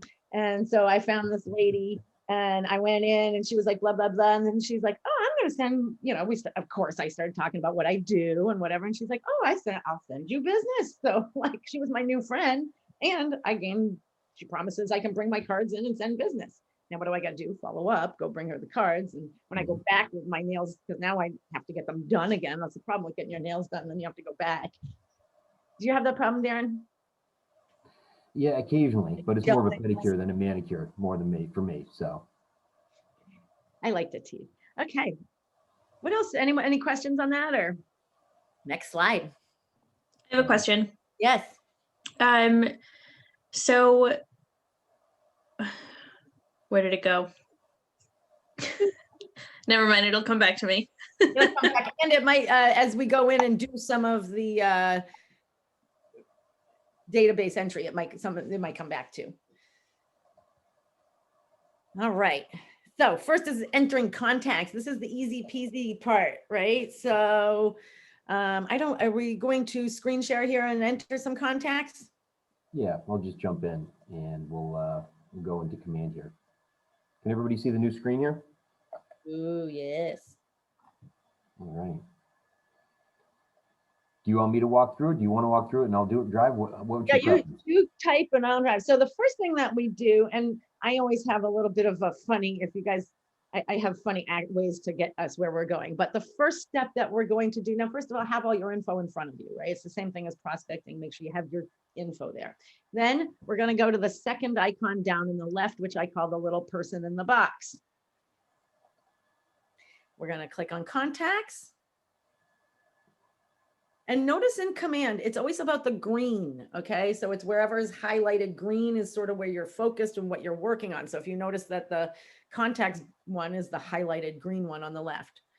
So now we're in Darren's contacts and we're gonna say add a contact. We might as well add me, Darren, as a new contact for you since we're now good. Fast friends. So my full name is Laura Gould, G-O-U-L-D. And by the way, my middle name is Ann with an E, please. When you're entering a contact and when you're writing a purchase and sales, this is your opportunity to get it. My theory on this, do it once, do it right. Oh my gosh, will your life be easier? Please and thank you, right? So you can always ask somebody, the beauty of having their full name, because I worked with a Donald H. Turner Jr., or you could have a Harold Proper the Third, right? Or whatever. So when I would buy a home, I would want my middle name on it. I don't want to be just Laura Gould. I'm going to be Laura Ann Gould on the deed to my new home. So when I talk to a contact, I'm always using, I don't want to say subliminal message, but how would you like, Courtney, your name to appear on the deed to your new home, right? And I think people find that fun. So anyways, that's how I would like my name to appear. Now, let's quickly play with add relationship. You might as well have Barry in there too. So here it defaults to spouse, which is usually the thing. So now we're going to type in Joseph Barry Gould, actually. Now, what I want you to remember, then you hit add. If you don't hit add, it doesn't happen. Now, later you have to go back and edit Barry. Otherwise, he's just an empty shell. And here's why, because people get divorced. And here's also why there's electronic signatures these days. So you can't use the same email address in .loop or DocuSign or whatever you're using. And here's also why, because love would be a wonderful world if we never ever got divorced or whatnot, but that just isn't reality. So you can't share email addresses, because otherwise there'd be some like wife or husband out there that's about to be an ex going, yeah, he'll do that. We'll take that for the house, right? So no. So everybody you have to remember that Command sees the spouse or the other addition as their own contact, and you must go back and do the same thing that we're going to do through this contact in the other contact. So now my email is Laura Gould at vermontspelledout.kw.com. Yep. My primary phone number is 802. Anyone can write this down if you need it, 324-8316. So now we're going to, if your mama or somebody has given you this contact from your database. So here's why would I care about this? So let's just say Bob the Builder gives me people all the time because he's part of my vendor fair trade program. I might want to track over the course of a year how many leads Bob the Builder gives me. In this case, we're just selecting from the list. So the lead source here, I'm an agent. And there's all kinds of things. So play with what's in there, and you can add your own lead sources should you choose. For now, we'll just stick with that, but there's lots of choices in there. So we're going to mark me as, so again, we have the difference between a lead would be somebody you haven't really converted to a contact. I'm not part of the sales pipeline yet. Let's just say I'm part of this sales pipeline. Darren has converted me. Now a tag here's a couple interesting ones that I'd like you guys to do. So of course he can check agent again there. Some of this stuff can be repetitive, but remember to build this as it is your own, how your mind thinks, just like a computer file thinks differently in different ways. So here, let's just make me a buyer at this point. So go ahead and type the word buyer. Okay. And notice that don't type so fast sometimes that the miracle doesn't happen. And so you can see there's a couple. So just choose buyer without an S. And now here's something that I do from my database. I'm going to share with you a Laura-ism. So type in buyer space 2021. And of course, if this was me, my OCD would be like, oh, please capitalize that B, because however you type it is going to be the way it creates it. That's just me. I'm a little bit funny about stuff like that. So now he's going to hit create custom tag. Now, why would I care about this? Because at the end of a year, I might not want all my buyers. What if I just want to send a special party invite or send a special mailer just to my buyers for 2021? And so I can categorize by all my buyers of all time or my buyers or sellers of just a particular year. So now we're going to pick purple because that's the color I like. That's black. Purple. Well, I'm colorblind, so I just want to make sure that I'm. Oh, that one. That one? Okay, good. So if you're colorblind, it don't matter which box you're going to pick then, but Yeah. that's the one I would like, and then you hit add. I learned something new about Darren. So now most people want to default to just going right down and hitting that green create button. And I would slap their hand and say, no, please do it once, do it right. If you see that little green box that says add more information, please do so. So we're going to click on that. And now you're like, okay, what do I do? So if you see command, you're looking for green, you're looking for the black arrows. You see a little black arrow, please click on it. So now Preferred, it means one way. So try and click on email or phone, like at the same time. It doesn't let you pick more than one. You can only have one primary way. So he's probably going to call me if he would like to get a hold of me. We could sit there and enter. If I had additional phones in emails, you know, that's one that maybe you don't have to fill out because they don't have it. Primary address. Now here's where don't type so fast that the miracle doesn't happen. He's going to type in 583 West Ford, which is West and Ford together as one word. Road, Milton. There it is. I see it. Yep, right there. So that's my address, same as my mailing address. Now here's the fun part. Let's show you how to put in a social profile. Why do we care about that? Everyone asks me, why do I care about that? You care about that because there's AI being built into Command. Command is cool stuff, and it's going to know whether your friends are buying diapers at some point and you need to sell them a house or some things of that nature, right? Like I just got married. Facebook would know that stuff, and it's going to like eventually, I'm not saying all this stuff is in place now, but the world is gearing towards all of that. And so we have some of that. So what he would do is he would go to Facebook. He would find my profile in there. You don't have to be friends with them. You would copy the URL and plop it into that little spot there. You can add other profiles by hitting that plus button on the right-hand side. It actually starts to give you too. If you don't know it, you start typing it in, it will give you the first part of the That's pretty profile. slick. Yeah. So let's say we don't know that, you know, we could type it in, or if you click on add profile, now you can actually hit the drop box and you get Twitter, Instagram, LinkedIn, Pinterest, Snapchat. Plus, you know, there's a couple on there that made me feel old. Does anyone know what House is? House, what is that? Did you see that on there? It's like, an interior design platform of how, like, it's designers use it and contractors use it. It's almost like a Wayfair mixed with like a CADing type of software. Now I got to go figure out what House is. I'm feeling like, oh, sorry, my dogs. Right.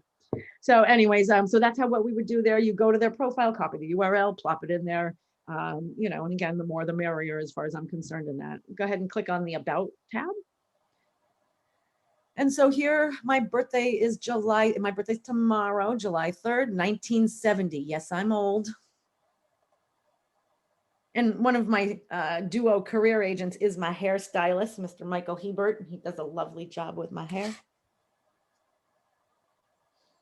I remember those days. Right? Home anniversary. Why do we care about that? Again, people get lazy here. Don't be lazy, please. People get lazy here. Why do we care about this?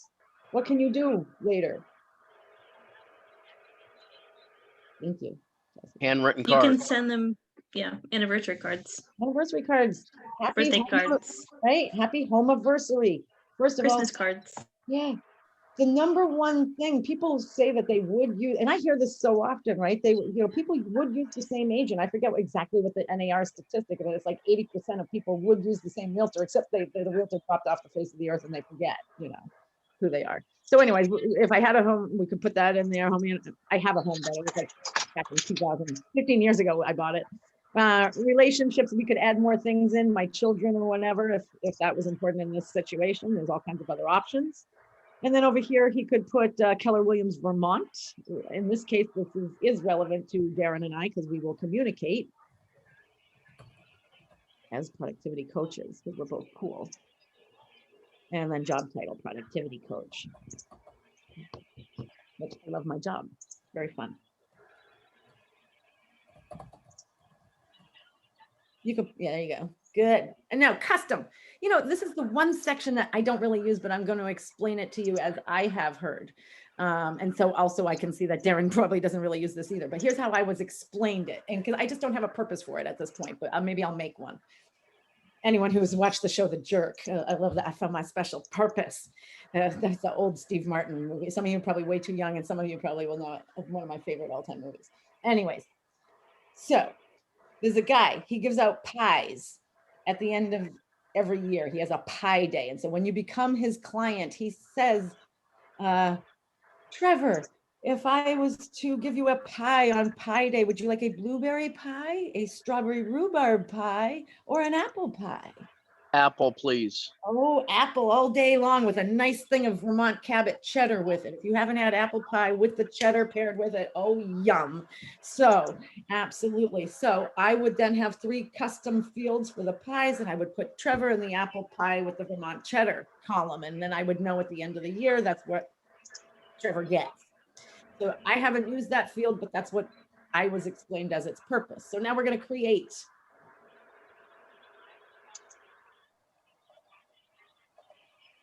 Oh yeah, you had some. You had like a pet or something like that. Yeah, I just type in just names of things that might potentially work. You know, if somebody had a pet name or if somebody had a Yeah, preference. but now you're going to have a pie day, aren't you?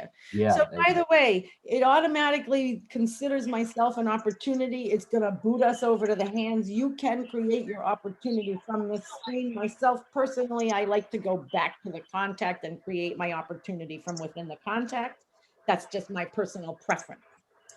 All right. I think we get to go to the next slide now. Yeah, I think you're right. Let's see here. I just brought us through adding. Oh, you guys get to, I think what we're going to do now is everybody should add a contact. Everybody should try. Has everybody on here added contacts? How many of you have not done this? Is there anyone that has not done this on this call? Or that has a question? I have a quick question. Yes, please. When you're putting these contacts in, do you typically try to get most of that on like your first call while you're talking to them? Hey, you know, you have your social media, what's your birthday? Or do you kind of start with the basics and then add to it as needed? You know, try to, in an attempt to kind of avoid that scripted sound where it's like, oh, what's your name? If I don't know them at all, I'm not going to ask their birthday and all that stuff, right? I'm going to go basic. If they're my buddy, I'm going to say, hey, I'm filling up my database because I want to send you a birthday card. Please give me all this stuff, right? So I think I always prefer that way. What about you, Darren?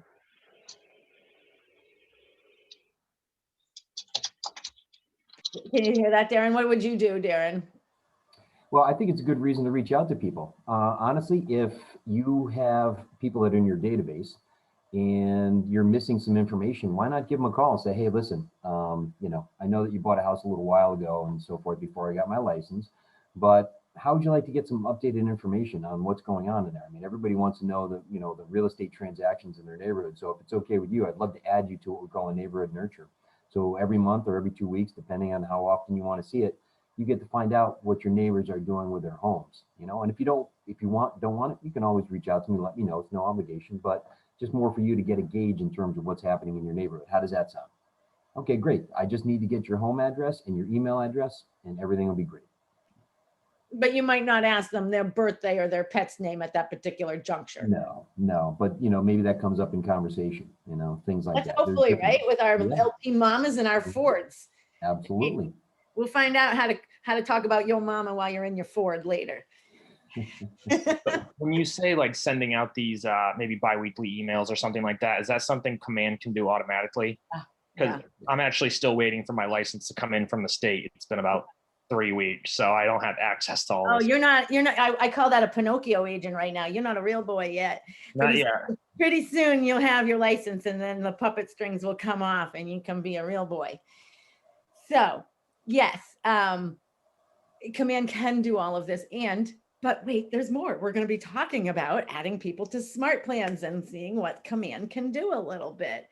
Let's see. So does everyone want to take 5 minutes and try or has everybody that has Command already entered a contact at this juncture? It is taking forever, poor Nora.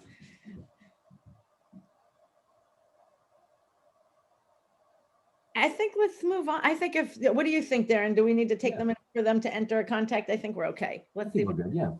Yeah, what we could do is maybe at the next break, if somebody wants to put in. I actually have a question. Yes, please. About Command. Okay, so I was just in Command and it says here like select a neighborhood from the map. Yes. So if you have a client and they're looking in a specific area, and you just put in the town. It doesn't work because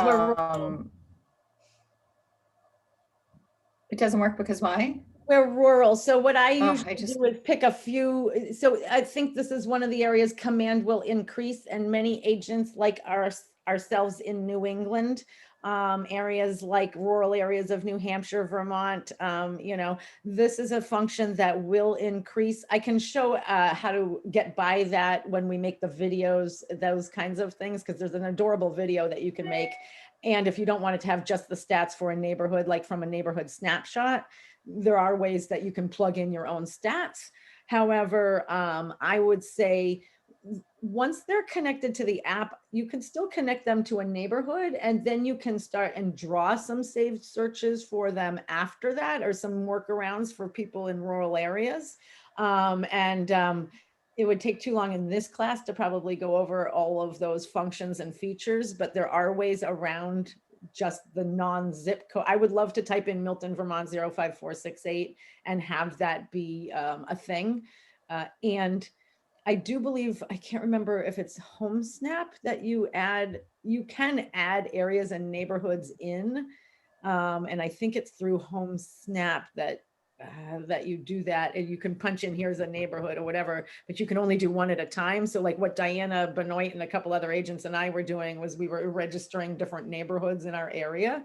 Again, I think these are things like the AI that are growing in functionality, and that we have to, if I look back at my 20-year career, it's kind of like there's a Louis C.K., whether you like him or not, there's a funny video or comedy thing that talks about this person that gets on the airplane and the pilot announces the Wi-Fi's down, and the person next to him is like, oh man, no, don't, oh no, right? And Louis C.K. is looking at him going, this guy's like all upset about something he didn't even know he had 5 minutes ago.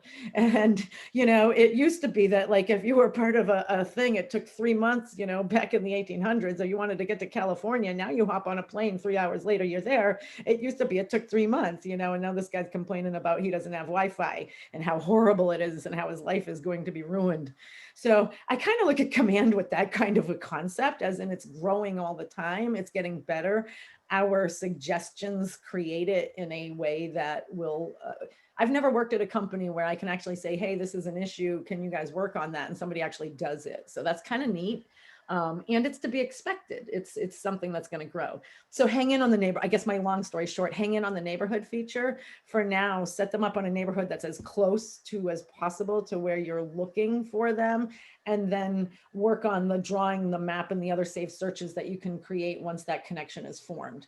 There's some really fun things you can do with your app, including there's a buyer's guide that you can actually personalize. And one of the first things that we should be doing is sharing our app with people so that they can connect with us, so that once they're connected to our app, there's some things in command that will actually connect them back and forth to your app. And it's really cool stuff. And again, that would be a whole long class, but it's one worth taking and finding someone who's techie in your thing to show you, because it's cool.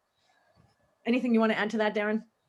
Yeah, the other thing is that you can add neighborhoods beyond their home too. So once you have the address in there, it pretty much unlocks the map. So let's say that you have people that are nearby and they're looking to move to Colorado Springs, Colorado, or maybe they have a relative that's moving out there and you've got a referral and you're doing that. You can actually select neighborhoods out there in addition to the one that they're in right now, or wherever you select them. And it doesn't have to be linked to their address. And you can actually have them see activity from other neighborhoods, all over the country. Yeah, that's fun. Yeah, it doesn't even have to be, it can be from like where they're going to as well. Like if they were going from Vermont to Colorado, which is like a thing all the time. So yeah, that's a fun point too. Any other questions on that concept? Good question though, on the neighborhoods. Well, I guess I'm kind of confused now. Now I'm even more confused because. Well, maybe when we're back in the system and we take a peeky at it, and when Darren's screen next time, I bet it'll make a lot more sense. What do you think, Darren? Let's see what's on the next slide and see what we got going on. So we talked about custom tags, and we did one with the buyer 2021. Did anyone have questions on custom tags or creating them or the purpose of them? I think we can go right by that one and head into Smart View, which I think is kind of a fun thing. So let's go back into share screen and you can maybe address that. I don't know that our thing talks about neighborhoods that much. I don't remember seeing that on the slide, but you could maybe address her question while you're in there. That sounds good. Because you're good at this. Okay. I'm glad I have you for a presentation partner today, Darren. Yeah, it's a good day. It's a really good day. So. Good day at Keller Williams.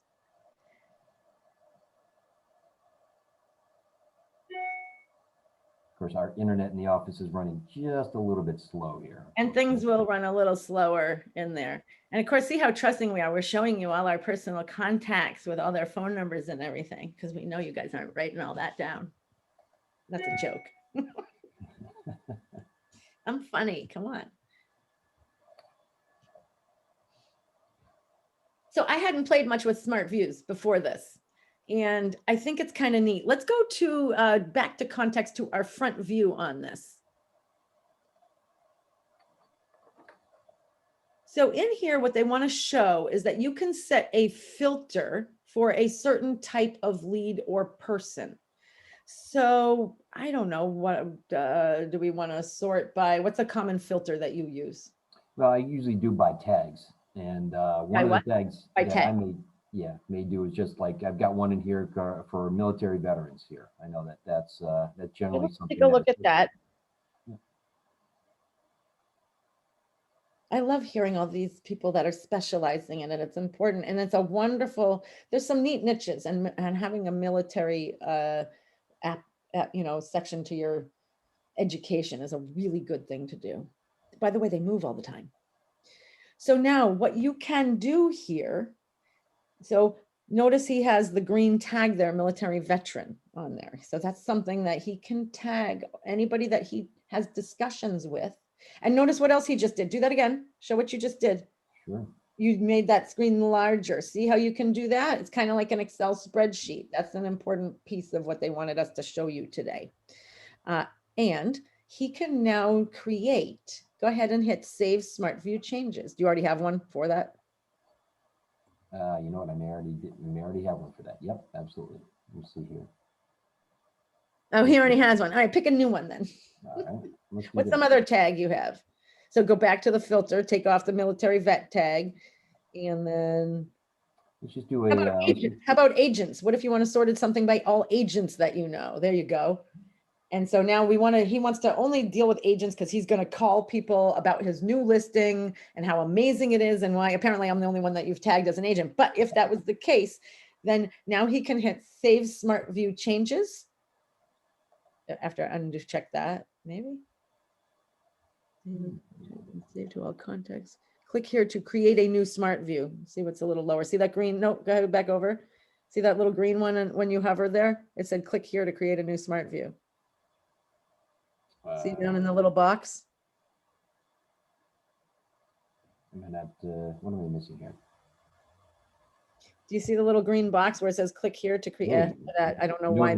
You have to click on her name. No, he got it. Mine doesn't show up that way, but yours is being weird. Just type it. Yeah, it was the color blindness there. Everything blended in. So when you're telling me to look at for that, completely lost you on that one. So. No, I'm so sorry. I forget. That's okay. That's fine. Yep, Save Smart View. Yeah, it's finally figured it out. So that's good. Now I know for the future what to do here. Yeah, and I'm sitting there talking about little green. That must kind of make Command hard to use for you because everything's in this teal color that you need to look for. By the way, I don't know. I call it teal. Other people seem to call it blue or green. I don't know, but whatever it is, you can probably just look for the little. Can you see that it's like highlighted differently on the left-hand side that we're in contacts? A little bit, yes. Yeah. So anyways, now he has that smart view and anybody that he tags with agent will show up. So a couple of your other ones. So yeah, that was an interesting one with no neighborhoods. Check that one out. So there's one view in there that says, show me all my contacts that aren't on a neighborhood, which on mine would be like everybody. Mm-hmm. And so then he could then go through his database and put people on neighborhoods if he wanted to. Okay, I think that's what, does anybody have questions on smart views or the purpose of them? I'll show you one that I did. Here, I'm gonna hit share screen for a sec. Okay. So kind of one that I use a lot is the Facebook one, because I do the Facebook ads, right? So if I don't want to sit there and go, I can go to my Facebook leads by either going to campaigns, right? So this will be something you guys will learn a little bit later. I can either go to them and go to paid ads and look at them through here. And you'll notice I got 11 new leads. Wow, I got 11 new leads. I only put that thing on yesterday. This is on my $430,000 listing. So anyways, I get some leads on that. So I can either just click on these people like this and it will show up for these people. Or if I am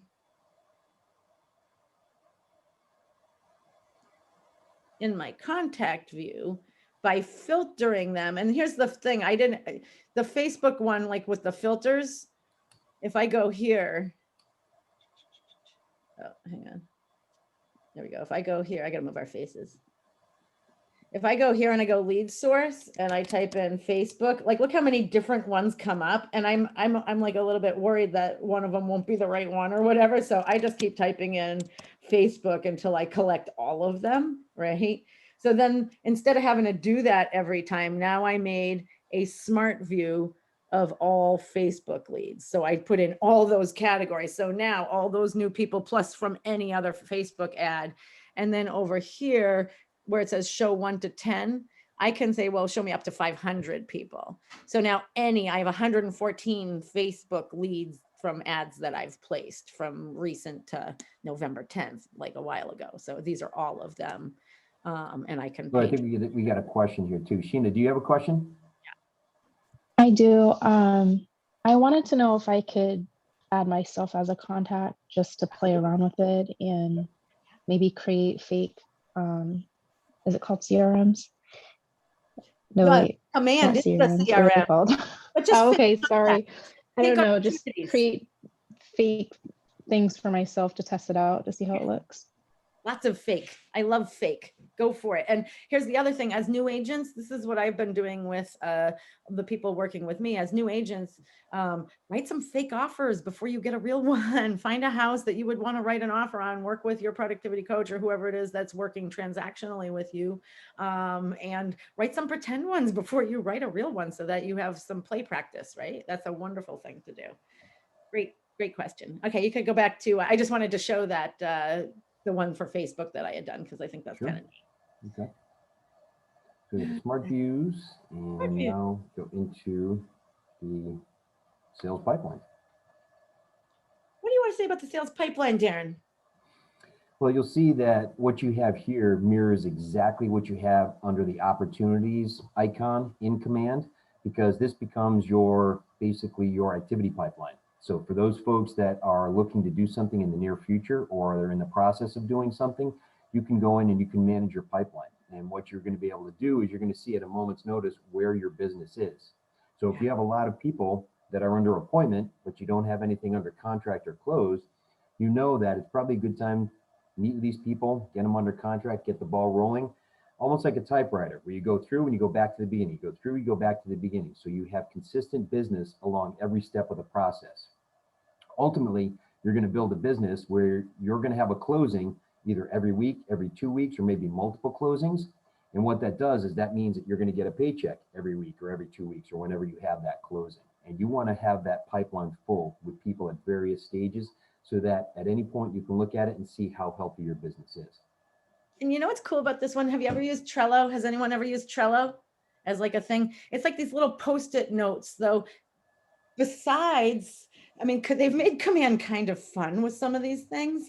So it's kind of fun to take someone from appointment to active, and like you get to like grab the opportunity and you slide it over to the next thing. So I don't know. I get great joy out of doing that. I don't know about anyone. Maybe I'm the only one, but I get great joy out of doing that. And by the way, they created Command with those little endorphins in mind with that kind of stuff. Good. Any other thought processes there? Any questions, ahas, anyone?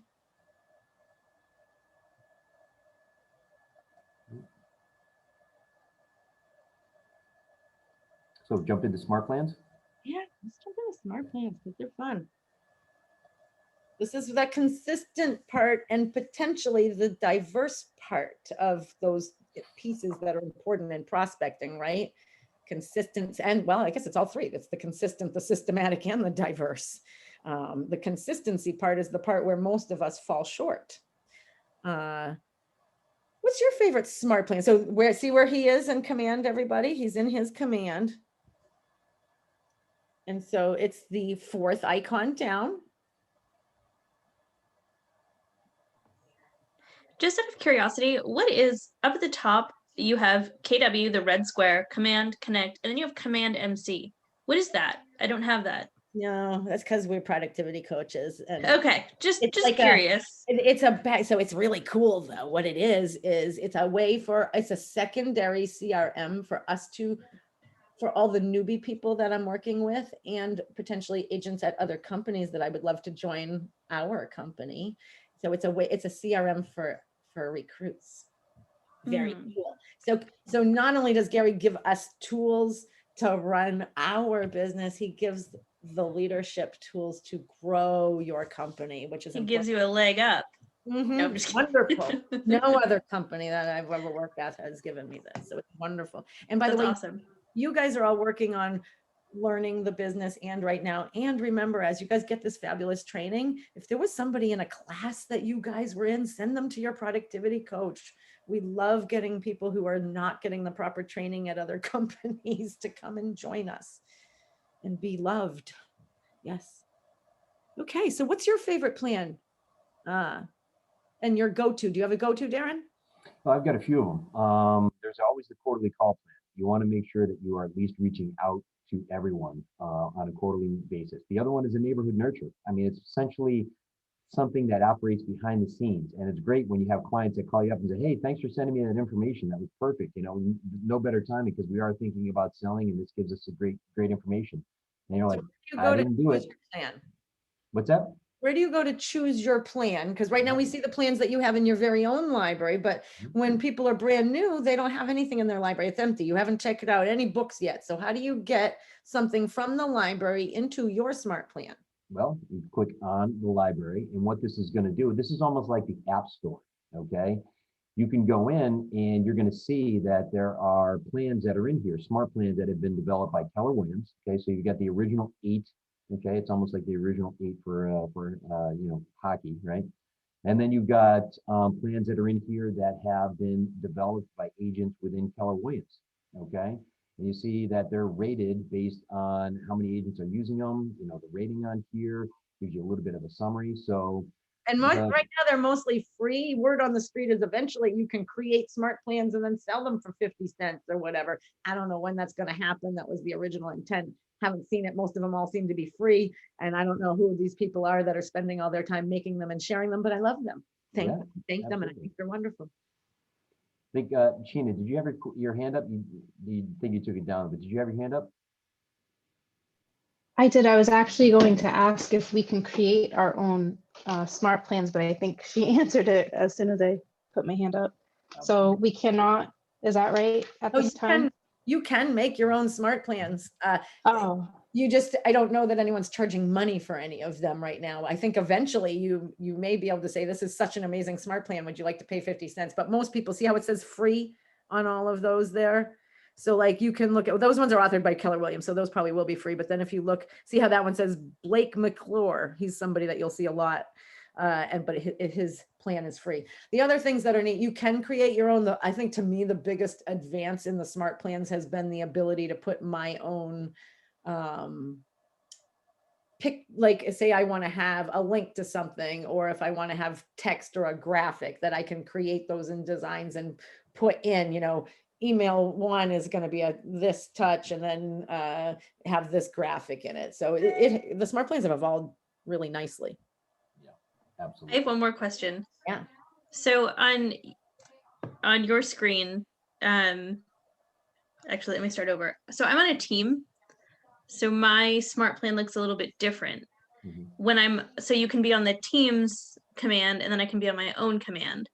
So when I'm on my own command, can I access these things, or is it just not available because I'm on a team? Because I can't see it or figure out how to find it when I'm on my own command. I'd have to see your screen to see if it's specific to you or to your computer or to a team. It probably does have something to do with that. And some teams may want only particular smart plans if they're trying to work on, hey, this is how we market and this is what we would like. They may have some specific plans that they would prefer you to use. So I would connect, anytime you end up with a question like that, like team versus indie or whatnot, always connect with your team leader to ask what like the concept behind it is. Because that's where I always say stay in curiosity, because the likelihood is that it's important to them how they are presented, that they have worked long and hard on how they would like to be presented out in the world, and that may have something to do with your accessibility. Okay, that would be fair to say, Darren? Yeah, and I think too that you can always switch between your individual account and your team account. So if you go up under your name, you'll usually see that there is your account and then there's a team account. So you might be able to switch between both of them depending on how your team set it up with you. So you have your individual smart plans and then you've got the team smart plans. Okay. Yeah, great questions. Yeah. Great question. And by the way, I have another question. Oh, yes, please. So with the smart plans, are those automatic, or do we have to, like if it's an email plan, or like a My Birthday smart plan, are those automatic, or does it send us a reminder? They're automatic.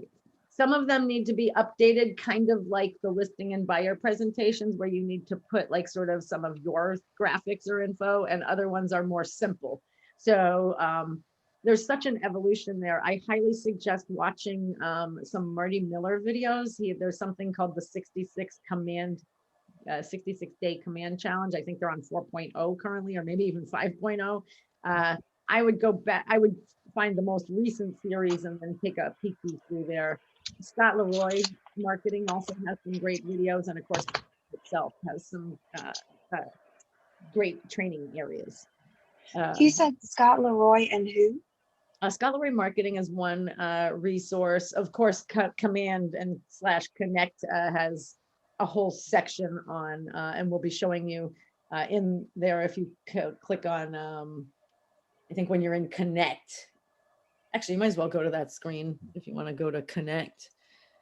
Yeah, one of the things that you can go to as well, if you go out to YouTube and you do KWNE, okay, that's Keller Williams New England, we actually have our own YouTube channel out there, and in there are replays for Ignite. There's the Marty Miller videos. There's anything in terms of any training or any modules that we've done as a region.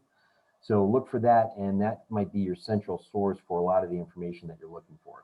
And if something ever doesn't work, every now and then there's weird, like mine Connect wasn't working for a little while, and I had to send it sort of up the ladder a little bit with KW with some weird computer thing. So if something ever doesn't work, just connect with somebody. So here, if you hover over technology and then go to the tech-enabled agent there. So this is KW Connect. And then this is a bunch of great training videos right here. How do I do some command things? So between Scott Leroy, Marty Miller, and this particular site right here, they got some good stuff. Yeah, this is excellent. This is a great resource. It has basically, basically FAQs on everything and anything that you need. It's like Ragu. It's all in there. I don't know if you want to take a look at one of your smart plans and see what it does. What's your favorite smart plan? Let's take a look and see. So anyways, when you're in that library, you choose the one that you like, and then you hit download it, and it ends up into your smart plan. So I'll just show you that real quick. If we click on library, okay, you're going to see that each one of these plans has a couple of different features in it. We can add the smart plan, which means that we're adding it to our personal library. If we want to take a look at what the steps are in each one of these, we click on view steps, and it's going to tell you right here. Okay, number one, it's adding them to a smart plan, which is the monthly neighborhood nurture. Okay. And Darren loves the monthly neighborhood nurture. It's good. It's great. Hey, everything happens automatically. Even if they're not reading it, they're seeing things from you. So you're staying top of mind. And that's the best thing in the world, right? You're not bothering them, but they're still knowing about you. Okay. Now, there's one important thing on these steps. If you create your own, make sure to put in the delay, because otherwise it'll be doink, the doink, the doink, the doink, like all right in a row.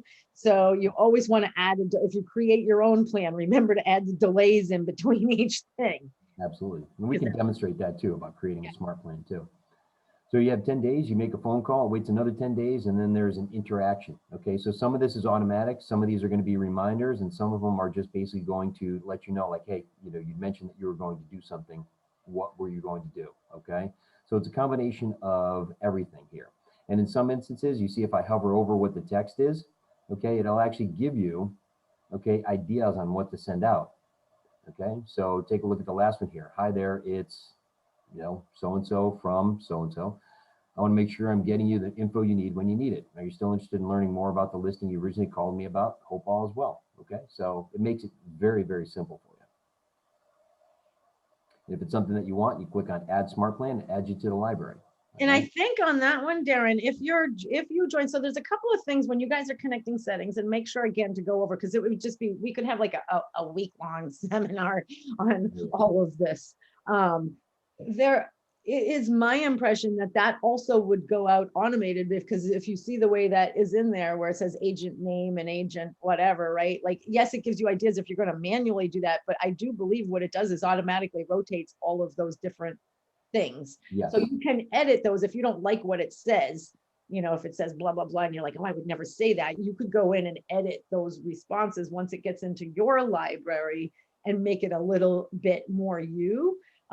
And you do need to join for some of these smart plans, like the quarterly call plan. That one is what is my go-to, because it just tells me to call them 4 times a year, and I go do that. Other ones, though, you do need to belong to Twilio in order for that to happen. So Twilio is the SMS, the text, the mass text thing. And you also need to make sure you connect your MailChimp if you're doing some of these, because the mass email goes through MailChimp. Yeah, and actually they've updated that now. There's command email. So you get 5,000 free emails you get to send out, and it's through command email. So we don't even need MailChimp anymore, which is good. Okay, because that's even better. I'm glad that update happened. So if you see the library here, you're going to see all of your plans in here. They're going to tell you how many contacts are associated with it, when they were created, what the duration is, okay, how many touches are in here. And on the right-hand side, okay, it's going to give you a box for the person, so you can essentially add people to the plan. If this pencil is highlighted, you're going to be able to go in and edit it, and this is what Laura was talking about. Or if you click on the 3 buttons here, you can either copy it, you can publish it to the bigger library, or you can just get rid of it if you don't use it anymore. But in doing so, okay, when you have these smart plans, you got to look at this way. If you have the smart plan, you can add multiple people to the smart plan, or you can go into each individual contact and you can add 1 smart plan or 2 or 3 or however many to each individual person. So there's different ways of essentially tagging people to be a part of these smart plans. You can either get mass group, bring them in, or you can do them individually with each contact. And actually, I'll show you how to do that. Let's say that you've got a very large database. All right, so let's say that you've got a plan that you just created or you just added, okay, and you've got everybody in here and you want to add them to this plan, okay, so you select everybody. Now, the last thing that I want is if this plan involves me reaching out and calling people, and I've got 500 people in my database and I'm adding all of them to the smart plan, I don't want all 500 people coming back at once, okay? This is what happened at Century 21. Their plan wasn't as advanced as this, and you'd get a day where all of a sudden 100 people come back at once. I'm like, there's no way in the world I can call these people. So there's a nice little feature when you add them to the smart plan, you can delay it and you can group things. So you can either have everything start now, you can actually have it delayed so that everybody starts on a date in the future, or you can stagger it. And if I select this, then I can say, all right, how many people do I want coming back each day? 1, 2, 3, 4, 5, 6, however many I can handle, and then I confirm. Absolutely. So there's all kinds of different things in here that allow you to customize this and basically deal with it so that you're not overwhelmed with everything either. And if you ever come up with a section where you're like, or you see something that you're like, just, I really wish this was like this. I don't understand. I wish command would work this way. Remember that you actually have input. And I believe this is probably a later slide, but we might as well get over it now since we're talking about it. If you hit the little question mark to the right of your face, and this allows you to post an idea. It allows you to chat with support, to go over to KW. I'm guessing that guided tours pops you back over to that tech-enabled agent section we looked at recently. But the post an idea would be like, hey, I don't understand why we don't have full zip codes for our, in the area. We'll probably get the response of we're rural and still working on it. However, the more people that post, we really need this, we really want this, that those kinds of things do matter to them. So you can go in, you can add an idea. They want to hear from us because they're designing this for us. It's not as though they're designing what they think is best. They want to hear from us. They want to know, okay, what's working, what's not working, what can be improved, what do we need to get rid of? So that's why sometimes you'll come into command. You were in there yesterday, you come in there today, and there are things that are different. And said, whoa, what happened here? Well, it's the enhancements and the improvements that they're working on. Yeah. And just remember the story on the airplane, right? Like, you didn't know you had it 5 minutes ago. So like when you post these ideas, do it in a constructive, lovely way rather than mine doesn't network. Because nobody likes that. Exactly. Technology can be frustrating on, and you know what? My best suggestion, if command's ever having a day where it's having a glitch, or if you're having a day where you're having a glitch, sometimes it's our computers, right? It's not even command or what else. Walk away for 20 minutes and come back. Like don't ever, and by the way, if you're ever spending something like more than 20 minutes trying to make a piece of technology work, stop and find somebody else to help you. That's my best advice. Yeah. Sure. I see that sometimes we'll be like, I was working 2 hours on this. And I'm like, oh, why didn't you just call me? I could have said, click here. Yeah. Plenty of resources all over that can help you out. Yeah, it makes me sad when that happens. Where we at now? Let's see. Smart plan. And there's some other fun smart plans in there, ways to insert. So watch some videos on those. We could spend again all day on how to create them and how to do them, but some of them actually have graphics in them and other fun things that are kind of neat in there. Interactions. What do we have to say about that?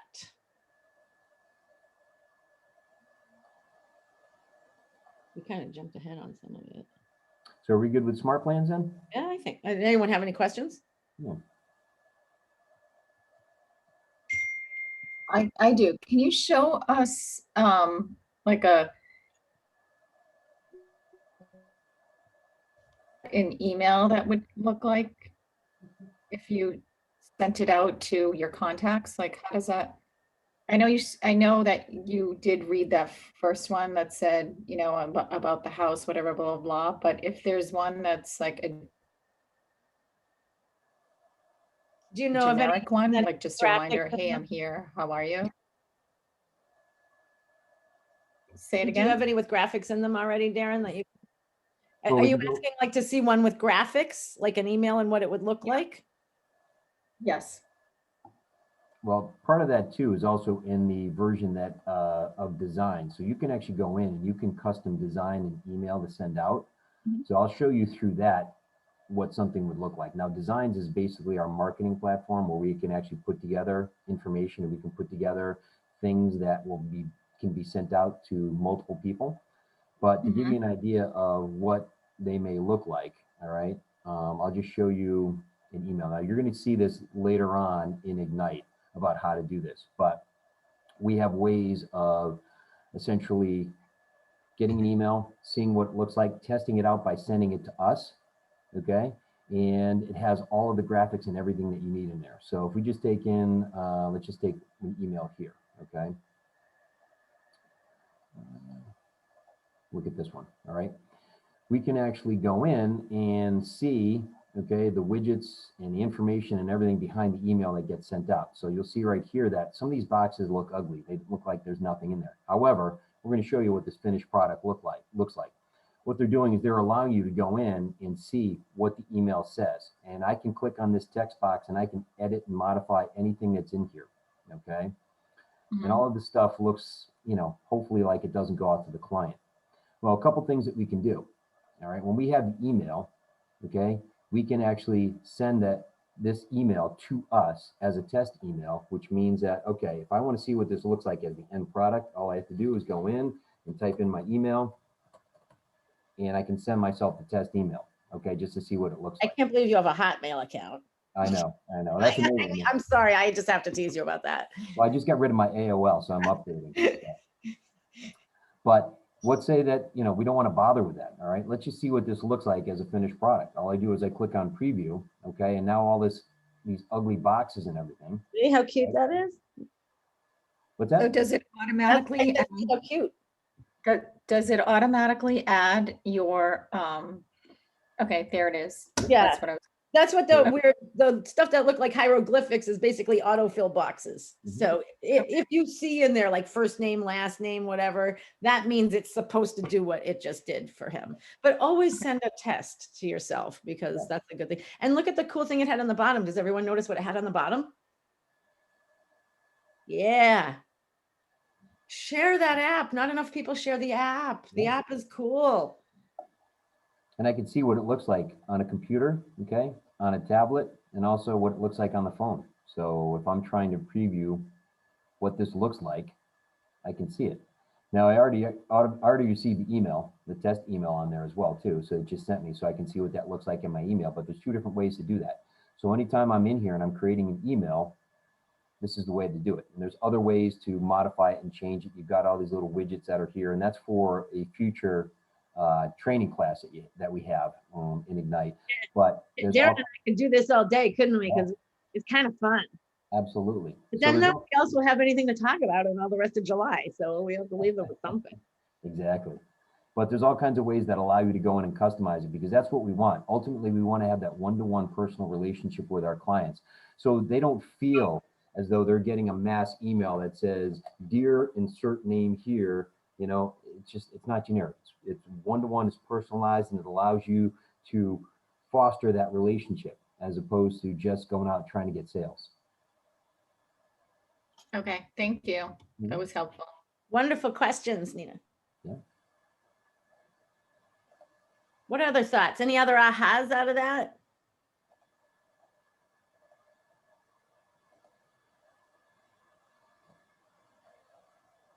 Because that's the section we're on now. Recap and ahas. I thought you knew it. I have heard from Noah and Nina and a couple other people go, let's have some of the crickets come forward, please. We got to have some ahas. By the way, this is great practice for your career. If you're new agents, Darren and I aren't scary people. And if you can't talk in front of us, how are you going to talk in front of the people you need to meet and talk to? So come forward with. Great point.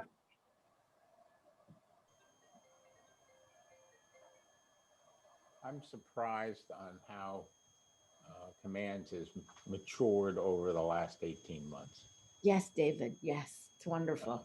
That's my take, because 18 months ago, I thought it was garbage. It was poop a little bit sometimes we thought, but it really wasn't. It was just a baby and it's evolving and it needs our help. Well, the baby had diapers. Yeah, it did. It did. And now it's growing, it's potty training and we're on our way out, but it's still young and wonderful and you have a chance to have input. Thank you, David. Who else? Who's got something?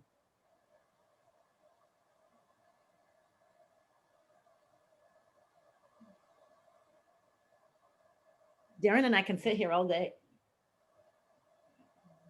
The power of silence. I do have one question.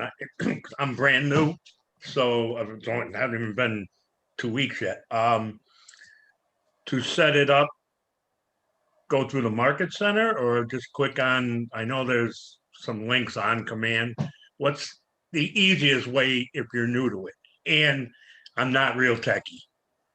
So a couple of things. One, every market center is a little different. Find the person in your market center who's your tech go-to and ask them that same question. And I mean, because we have our market center uses Scott Leroy to onboard us and he sets up a lot of stuff for us. So I always tell people don't touch nothing until after you do your Scott Leroy questionnaire and then I'll get you up and running from there. So find out who your person is and whether you should be touching things or having your hand slapped or right. Got it. and then go play, right? So find out a little bit and find a resource for yourself. I'm sure Darren and I are happy to answer questions, but your productivity coach in your market center should have a good answer to that question. And Okay. and again, those Marty Miller, that command on that tech-enabled, just watch videos and time block that stuff right now. Like your job is to learn right now. So Right. new agents should be definitely watching videos for like an hour a day. That should just be part of your job right now. I'm learning. I'm paying myself to sit and watch videos for an hour every day. And by the way, a lot of these ones are made for like people with short attention spans. They're 3 to 5 minutes. So you can watch a few of them and then go practice whatever it tells you to do. Yeah. Well, that's how I learned it. What I do is I would basically at lunch take a half hour and I'd watch, 3 or 4 of them at a time. It was very easy. Oh, and the Thursday Tech Series, right? The Thursday Tech Series. You'll see a lot of emails that come out for KWNE Thursday Tech Series, I believe from 1 to 2 p.m. Yeah. Great place to do that. I also have a weekly Friday tech class for KW Vermont, but I don't care if you guys hop into that too. So if anyone can always email me for our calendar links, happy to share that. That's where I basically answer any tech question, not just command stuff like, how to make a Google email, anything like that. Yeah. The tech series are really cool and they're really helpful. I've been an agent for 5 months, I think 6 months, but because of COVID, I haven't been able to take this course, like whatever. But so I'm still really new. But usually, like the way it was explained to me is to like I time block. So I set my schedule like 8 to 10 I'm lead genning, and then 10 to 11:30 I do follow-ups, and then 3 to 4:30 I do like education material. So which has been really helpful. Time blocking is amazing. Time blocking is absolutely amazing. I love to hear that. I had a thought. Oh, I know what it was. By the way, I have 20 years in the business and I still feel new every day. That's a wonderful thing and a scary thing sometimes. I want you to know that some of the stuff gets really easier, and also not everyone is completely unique in that from new to 20 years in the business, I still get a little amped up before I make my calls. And you'll see that one of the things that comes up next soon is the daily success habit of having affirmations. And there's a couple that they give us because I need those too. I need to sit there and go, and I used to feel like this. I don't know anyone's old enough here to remember Stuart Smalley from Saturday Night Live. I'm good enough, I'm smart enough, and gosh darn it, people like me, right? Well, I used to tease Brian at our office about, about affirmations. And I'll tell you what, they work. I do have to tell myself I'm a good age. And I do this as a coach, before each one of my meetings, I'm like, yeah, this person does want to show up. They do want to learn from me. I do add value to my meetings. And I do it before a listing too. When I go to a listing appointment, I'm walking out saying, I am a good agent. They need me. And I'm only going to take this listing if I want it. I'm not walking in for a job. They're not interviewing me. You know what? I'm interviewing them. That's my affirmation, right?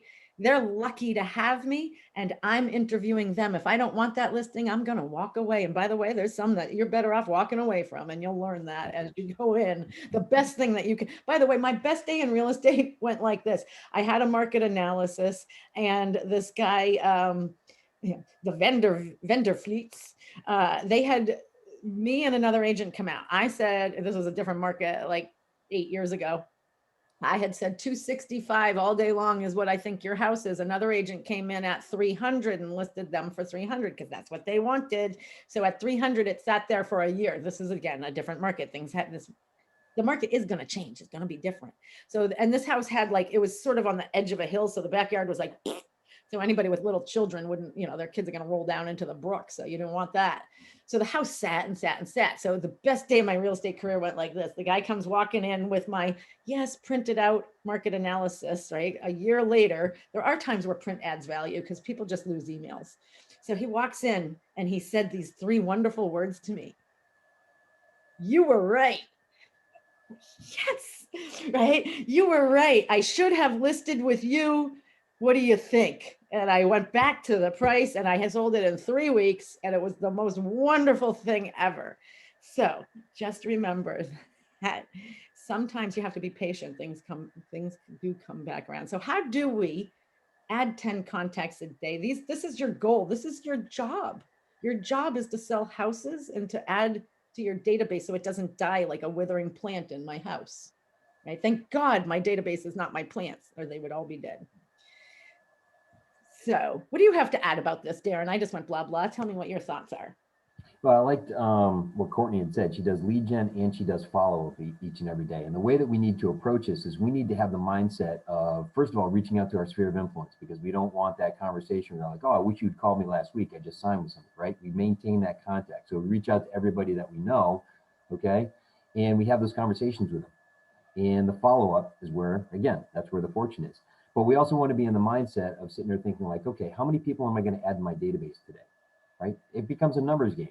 If I have 100 people in my database, okay, that's good. If I had 1,000 people in my database, that's a lot better. My opportunities are going to be more frequent as opposed to me hoping and praying that something's going to happen. So we should be talking to people that we know. We should be following up with them, all right? We should be looking to add people each and every day, have a target of 5 people a day, something like that. But we should also be saying like, okay, how do I get an appointment today? Every day, I should be looking to get 1 appointment at least, okay? And all of that's going to come through having these conversations, talking to people we know, talking to people we don't know to add them to our database. And everybody that you run into, okay, add them to your database. It doesn't matter, right? Add them to your database. Get that to grow so that it becomes self-sufficient, so that it's throwing off leads, throwing off referrals, everything and anything that you need to keep your business going. And in the essence of time, I'm taking a look at like the things that we have left. What I'd really like to do is bring everybody to talk about Ford a little bit, bring through the one LP Mama script with you and I.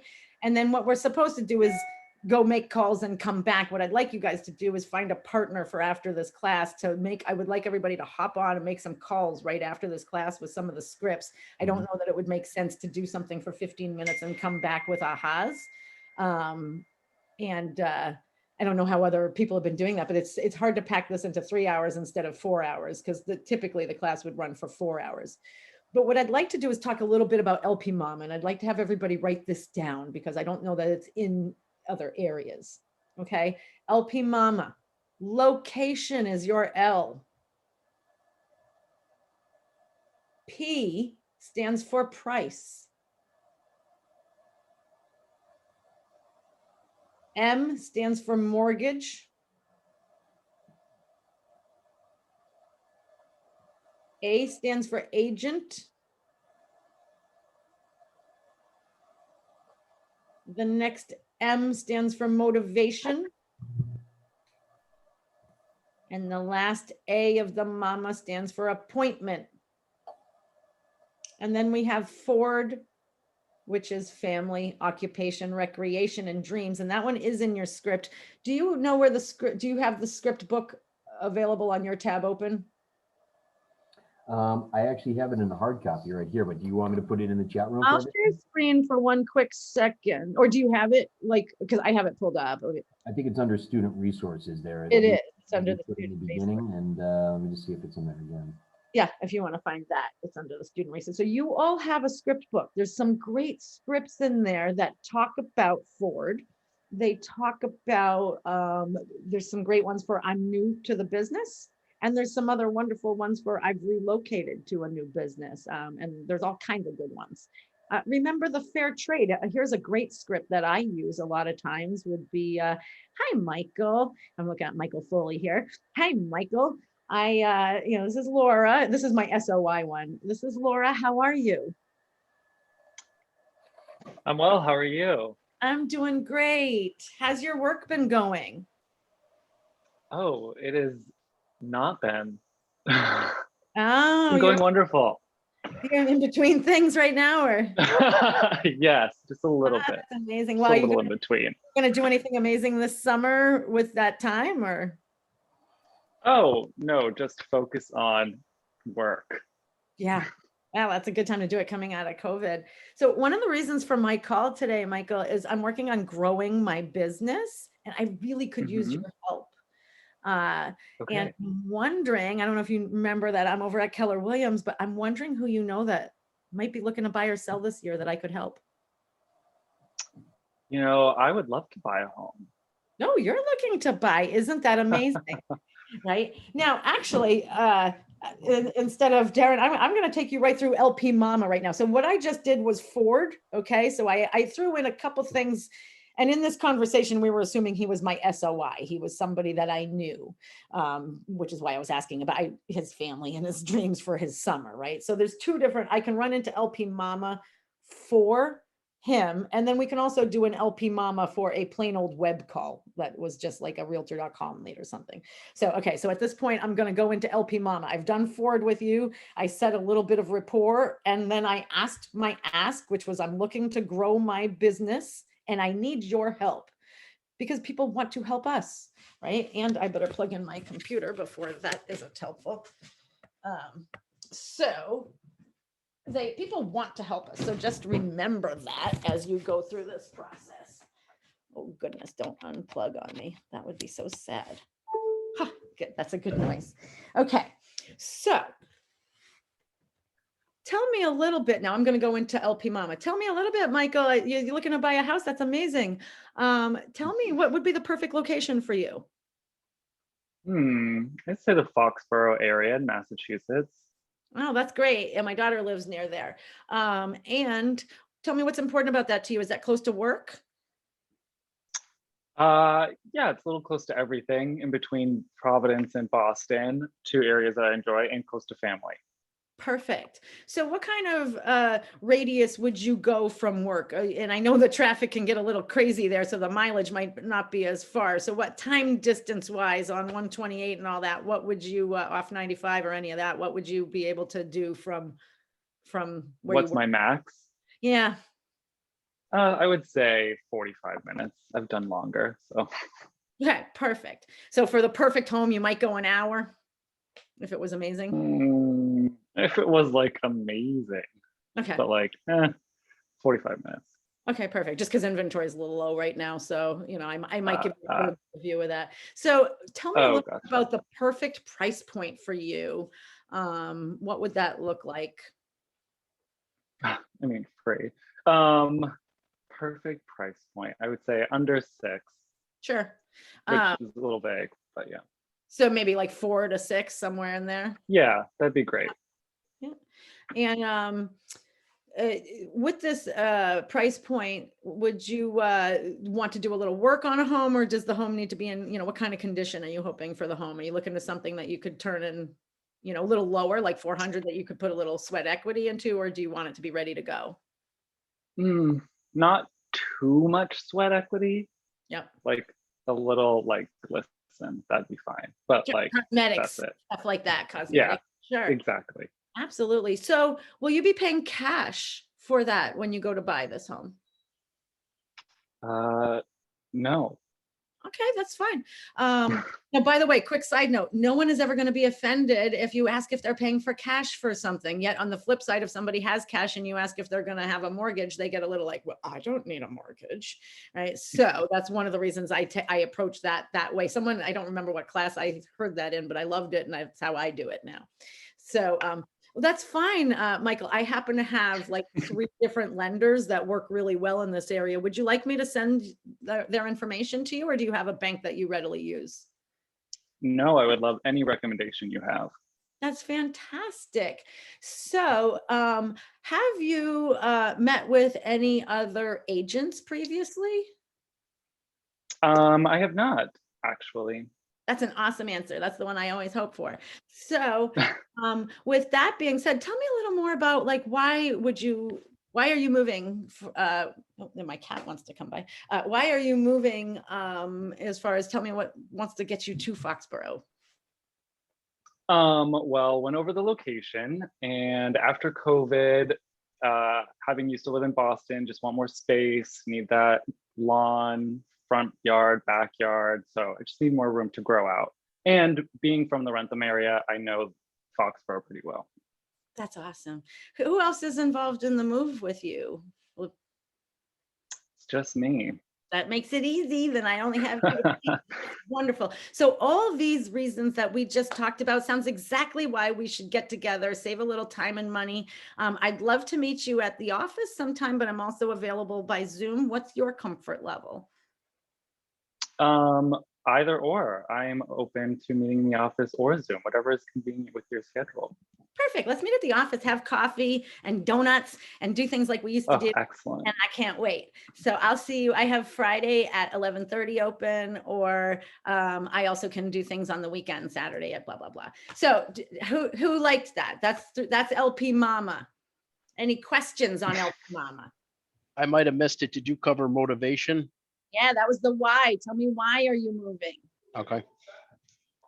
And you can move them around depending on how the conversation goes, right? What do you think, Darren? What would you add into that? Yeah, I mean, really, for me, there's three parts of that are most important. Number one, I want to ask them, do they have a signed agreement with another agent? I want to make sure that before I waste my time, that they don't already currently have an agreement with somebody else. Not if they're working with an agent, but do they have a signed agreement? There's a big difference, because if they haven't signed to an agreement, then everything is good. If they have, then it's a matter of professional courtesy. It's like, okay, let me direct you back to the agent. That way, we stop it right there.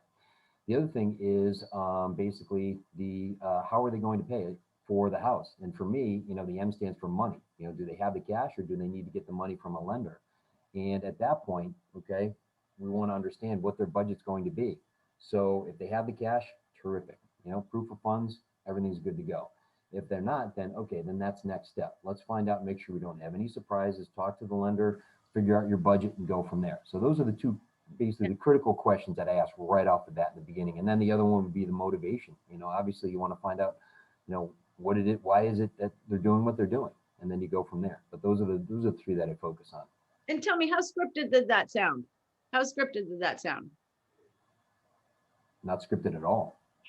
Right? It sounded fun. Like I cared about Michael and his family and what's going on, and whether it's just him and what's, like, how exciting is this? Now, the other thing that I do is, if they have cash, I get very excited at that point a little bit for them, not for me. And here's what I'll say is, oh goodness, that is so going to help you in the market that we're currently in, because you're going to be ahead of the game, and let me tell you how. That's exactly, one of the other fun things, Adam had somebody come to the office. I can't remember what market center he's from, but I have used this line for the last 3 years. I've been in this business 20 years. Best line I've ever received was from Read More books, Read More. His name is Read More. He's a friend of Adam's, does like the university, anyways, does a bunch of stuff with Adam, and did some triathlons. You always end everything with, and notice that I did it as well in this thing. Well, that sounds like exactly why we should meet. It doesn't matter what they say. There's a big hole in my roof. Oh my goodness, that sounds exactly why we should meet. I don't know what I'm doing in this market. Oh my goodness, that sounds exactly why we should meet, right? Hey, I really am wondering, I have a bunch of deferred maintenance, and I think I need to fix X, Y, and Z before I list my house. Well, that's exactly why we should meet. I mean, I don't think there's a thing that you could say, I have another agent coming to my house. Oh my God, don't sign anything with them. That's exactly why we should meet. Let me show you what I can do to get homes sold, right? I love that line. I use it I don't think there's a thing that you can say about that it doesn't work for. Well, that's exactly why we should meet. I use it with my I'd like to chime in that I like that you came prepared with meeting times ready to meet. I've been in several different sales jobs before, and I always find it awkward when I get to the end of a good sales pitch and say, I'm open to meeting whenever you're open. That kind of leaves the ball too much in their court, and they can schedule it for 3 weeks away, where you're like, I had Friday at 11:30. Maybe that's just because you're so used to being a busy real estate agent. But I know as a new real estate agent, I could tell somebody, I'll meet whenever you want to meet, whenever it's good for you. But to sort of make it sound like you're busy, even if you're not, I think is a nice trick.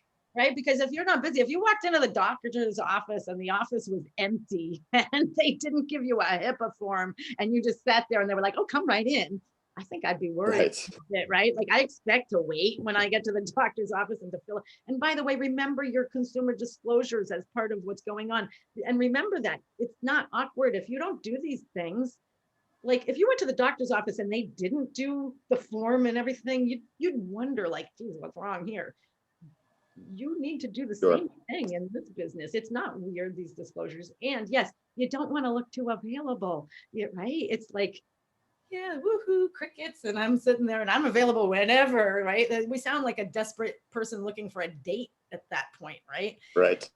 So absolutely. And remember, we're not setting up dates, by the way. So when we set things up, we want to provide items of value, why it's going to save them time and money. And, you know, I also like, I always post 2 times. I'm available at Friday at 11. And notice part of my script there was also to say, yeah, I can do Saturdays. So what's easier for you? Sometimes a Saturday 10 a.m. appointment is much better because it's not a work day. The people are, I know myself, I'm very plugged in Monday to Friday, you know, and I think a lot of people that have a 9 to 5 type thing are going to go on Saturday morning. Oh God, I can let my brain just shut off a little bit because I'm not thinking about X, Y, and Z. So I have a great luck on first meetings, really sitting down with someone, you know, on a Saturday, and letting them know that I can come to their house if they have little children, or that I can meet them at the office if they get, because people are also worried about having to have babysitters. And personally, I'm still throwing the Zoom option out there to see where people's comfort levels are. In Vermont, you still have some people perhaps with health issues that are wearing masks. Most people are vaccinated and not. However, it's still important to ask where their feelings are, I think, revolving around that. Any thoughts, ahas? Well, think of it this way too. I mean, if you said like, all right, well, why don't you call me back when you get a chance? What are they going to do? Are they going to call you back? No. If you lock it in, you got it on the calendar. And then what you may want to do is say, hey, listen, I'm going to call you on my way over just to make sure that everything is good and all the decision makers are going to be there as well. No, we didn't really talk about that. Please have all the decision makers there if you're going over somewhere, right? If you only have half the battle, it's not going to work. You're not going to win the war. Yep. I had another thought that kind of came and went. It'll come back in a second, but yeah, I thought it was interesting when you were talking that you said, I'm sorry to interrupt you. That you said it was great when he said, I'm just moving by myself. You said, and you sort of made an aside. That's exactly what I want to hear, because that confuses things less. There's only one person who's the decision maker. I'm sort of working a little bit on the side to help out some members of a team, and recently did a showing for a rental and was happy to get it. They loved the place. It was actually somebody renting it for their mother who was moving to the Boston area. And it turned out a week later that the manager of the team that I'm working with, the rainmaker, I think they call him at KW, is said, the mom's not actually moving here until next year. So kind of a bummer, you know, that threw us a curveball. And I said, hey, I mean, for me, it was great that I got to work, but he said, he gave me the lesson that is why you never talk to a proxy of the decision maker, because he was working with his friend. He made an exception. And it turned out he did all the work and the person's not actually going to move here for another year. So, yeah. Now, remember that even though it's not for another year, your pipeline, all of a sudden you guys can blink your eyes. I don't know anyone who has children, but like yesterday, my kids were 4 and right now they're like 27. So things happen quickly. So you're going to blink your eye. And so remember and one thing I always say to my people, if I find out they're going to work like next year or something like that, I always tell people, and I make them feel good about wherever they are too. Like, hey, that's feel, felt, found. That's the other thing you guys are going to really use a lot. I completely understand how you feel. Like, here's one. So I want to list, you know, a couple questions. What's important about that? And the other thing that you're going to say is feel, felt, found. So I completely understand that you feel like you need to fix the home up before I view it. Lots of my clients have felt that way, but what we have found is I can save you a ton of time and money if I come over your house now, because there's some stuff that I might look at and go, oh my goodness, don't even bother to fix that. Like right now in this market, we're not even getting inspections some of the time. So just like save yourself some energy and effort, right? So if I could save you potentially $10,000 by stopping over your house before you list, you know, would that be of value to you? So a lot of times I'm going to turn it and pose it into a question too, if I can, right? But I'm going to say, halt that pony and let me show up before you, A, get another agent, B, do any work on your house, because, well, all of that's exactly why we should meet. So what thoughts? What time are we at? Oh, we got 4 minutes. Let's get some exciting thoughts here. What do you guys got for ahas there? I kind of like what you had mentioned earlier. I actually didn't know this, that you could have, say your plumber or electrician or whoever, they could get paid at your closing, because I've now bought, this is my second house that I've purchased. And when I sold my first house, I was really concerned Well, what am I going to do if I need a bunch of work, because I'm saving as much cash as possible because I moved from Connecticut to New Hampshire. So if I need a $5,000 repair, what do I do? So that's kind of a good thing to know. Got to be the right one, and you got to have a relationship, right? They're not all going to let you do that. So get that relationship, give them some business. Fair trade, fair trade. Yeah. Who else?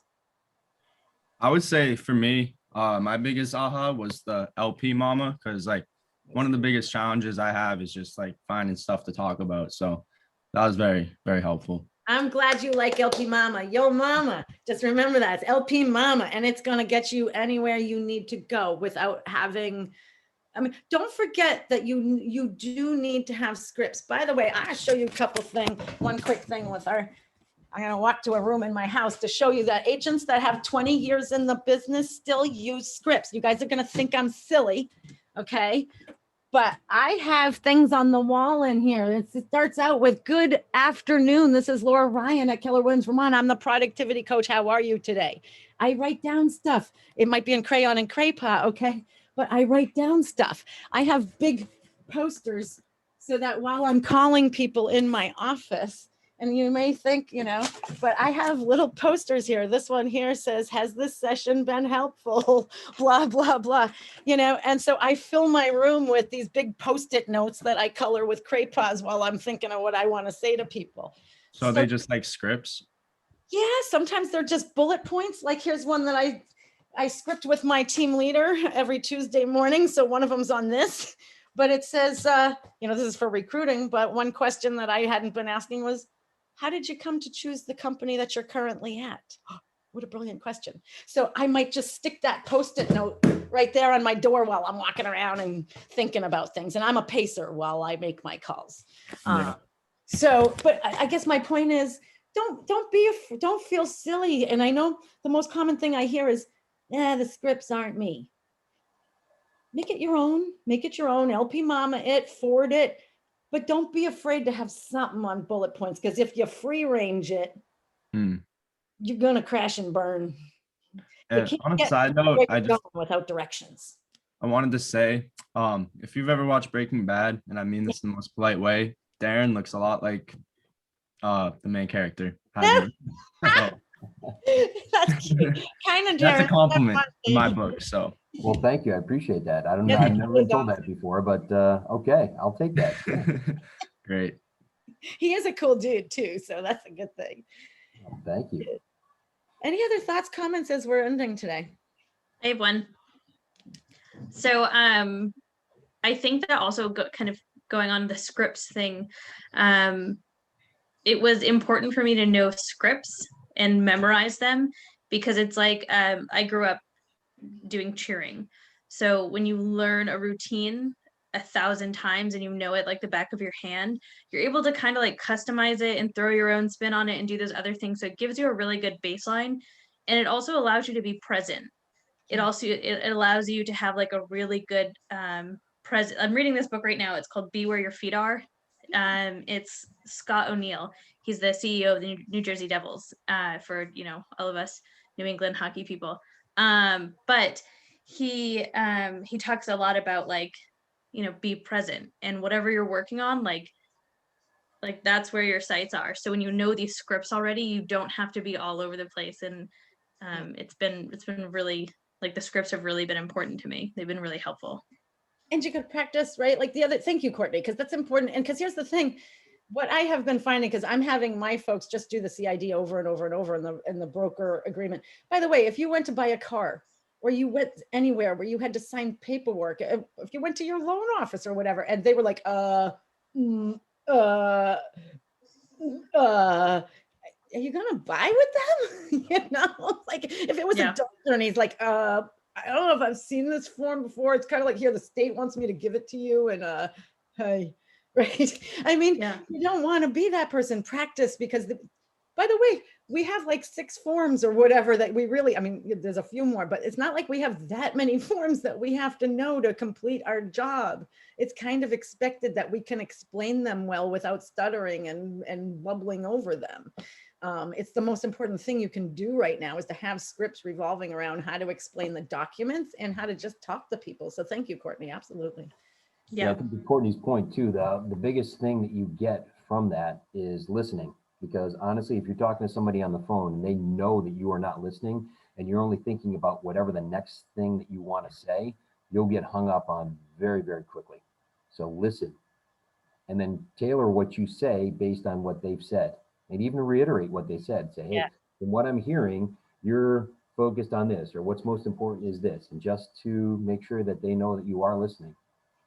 That's one of the most important. So Chris Voss, Never Split the Difference, talks about that a lot. Great book also, if you haven't read it, a wonderful book. Love Chris Voss. Yeah. Another book that Brian made me read from is, so if you're ever having a tough day and read The Book of Joy, it's a very interesting book. And so I've been reading that lately. Also helps when you're getting frustrated with stuff. So good. Anything else you want to add in, Darren, or thoughts? Poor Trevor has been vote patient. Go, Trevor, go. Couple things. First of all, is this back on Monday or Tuesday? I believe it's Tuesday. Yeah, Tuesday. Okay. The other thing is, what if you have a couple, their schedules are complete opposite, and you're trying to make that first appointment to look at the house and meet them, and they're like, look, we don't want to take, one of us can't take time off for this first appointment.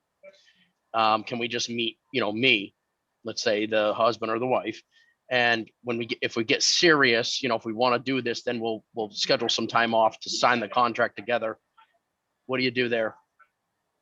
Sometimes I'd take it. I mean, every now and then, if you can't do it, you can't do it. I would probably maybe ask a few more probing questions like, you don't ever have time off together? How's that marriage work? But then again, I'm Irish, Italian, a little French Canadian with zero filter. So I have to be also careful.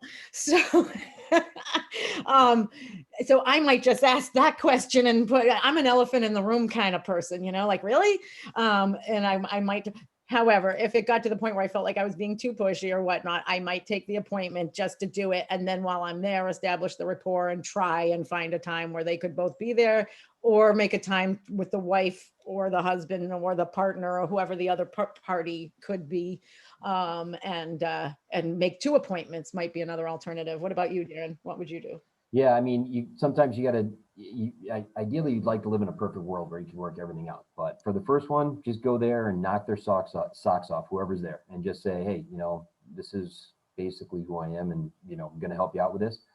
And then they're going to take that back to, their significant other, and then you'll be able to work something out. So just make a great first impression that first time and go from there.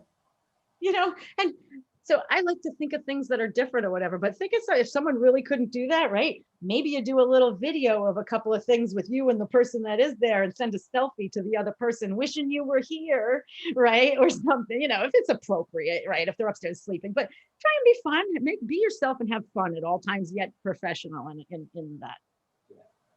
Anyone else?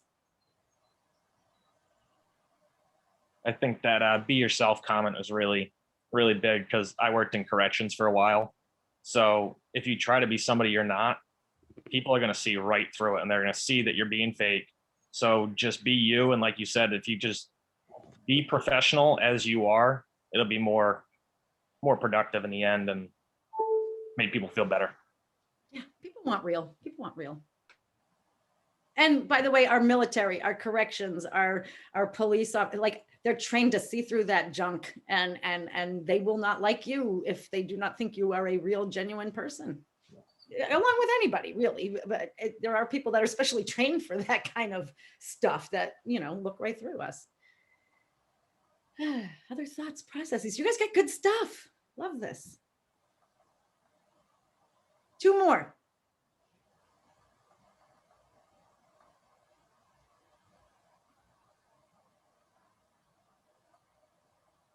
If we get 2 more, then we can be done.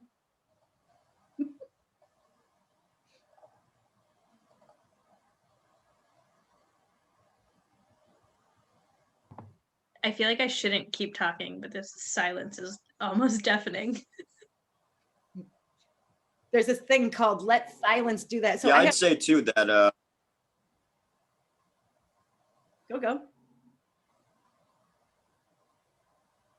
Oh, I'm sorry, my internet's a little slow, so I'm a little behind here. But I'm not sure what his name was, but the gentleman who just mentioned that the being yourself is important. I agree with that because people are working with you. They want to work with you because they get along with you and they appreciate your company. As someone who's been in sales jobs before, I was always selling a product. Now I'm not calling someone saying, I've got a great house for you to buy, because it's not my house to sell. I'm selling spending time with me and the fact that me and the team I work with have expertise in the industry. So I think it's important to, be unapologetically yourself while of course staying professional as well. Absolutely, Andrew. You Absolutely. need to sell yourself before you sell the house, essentially.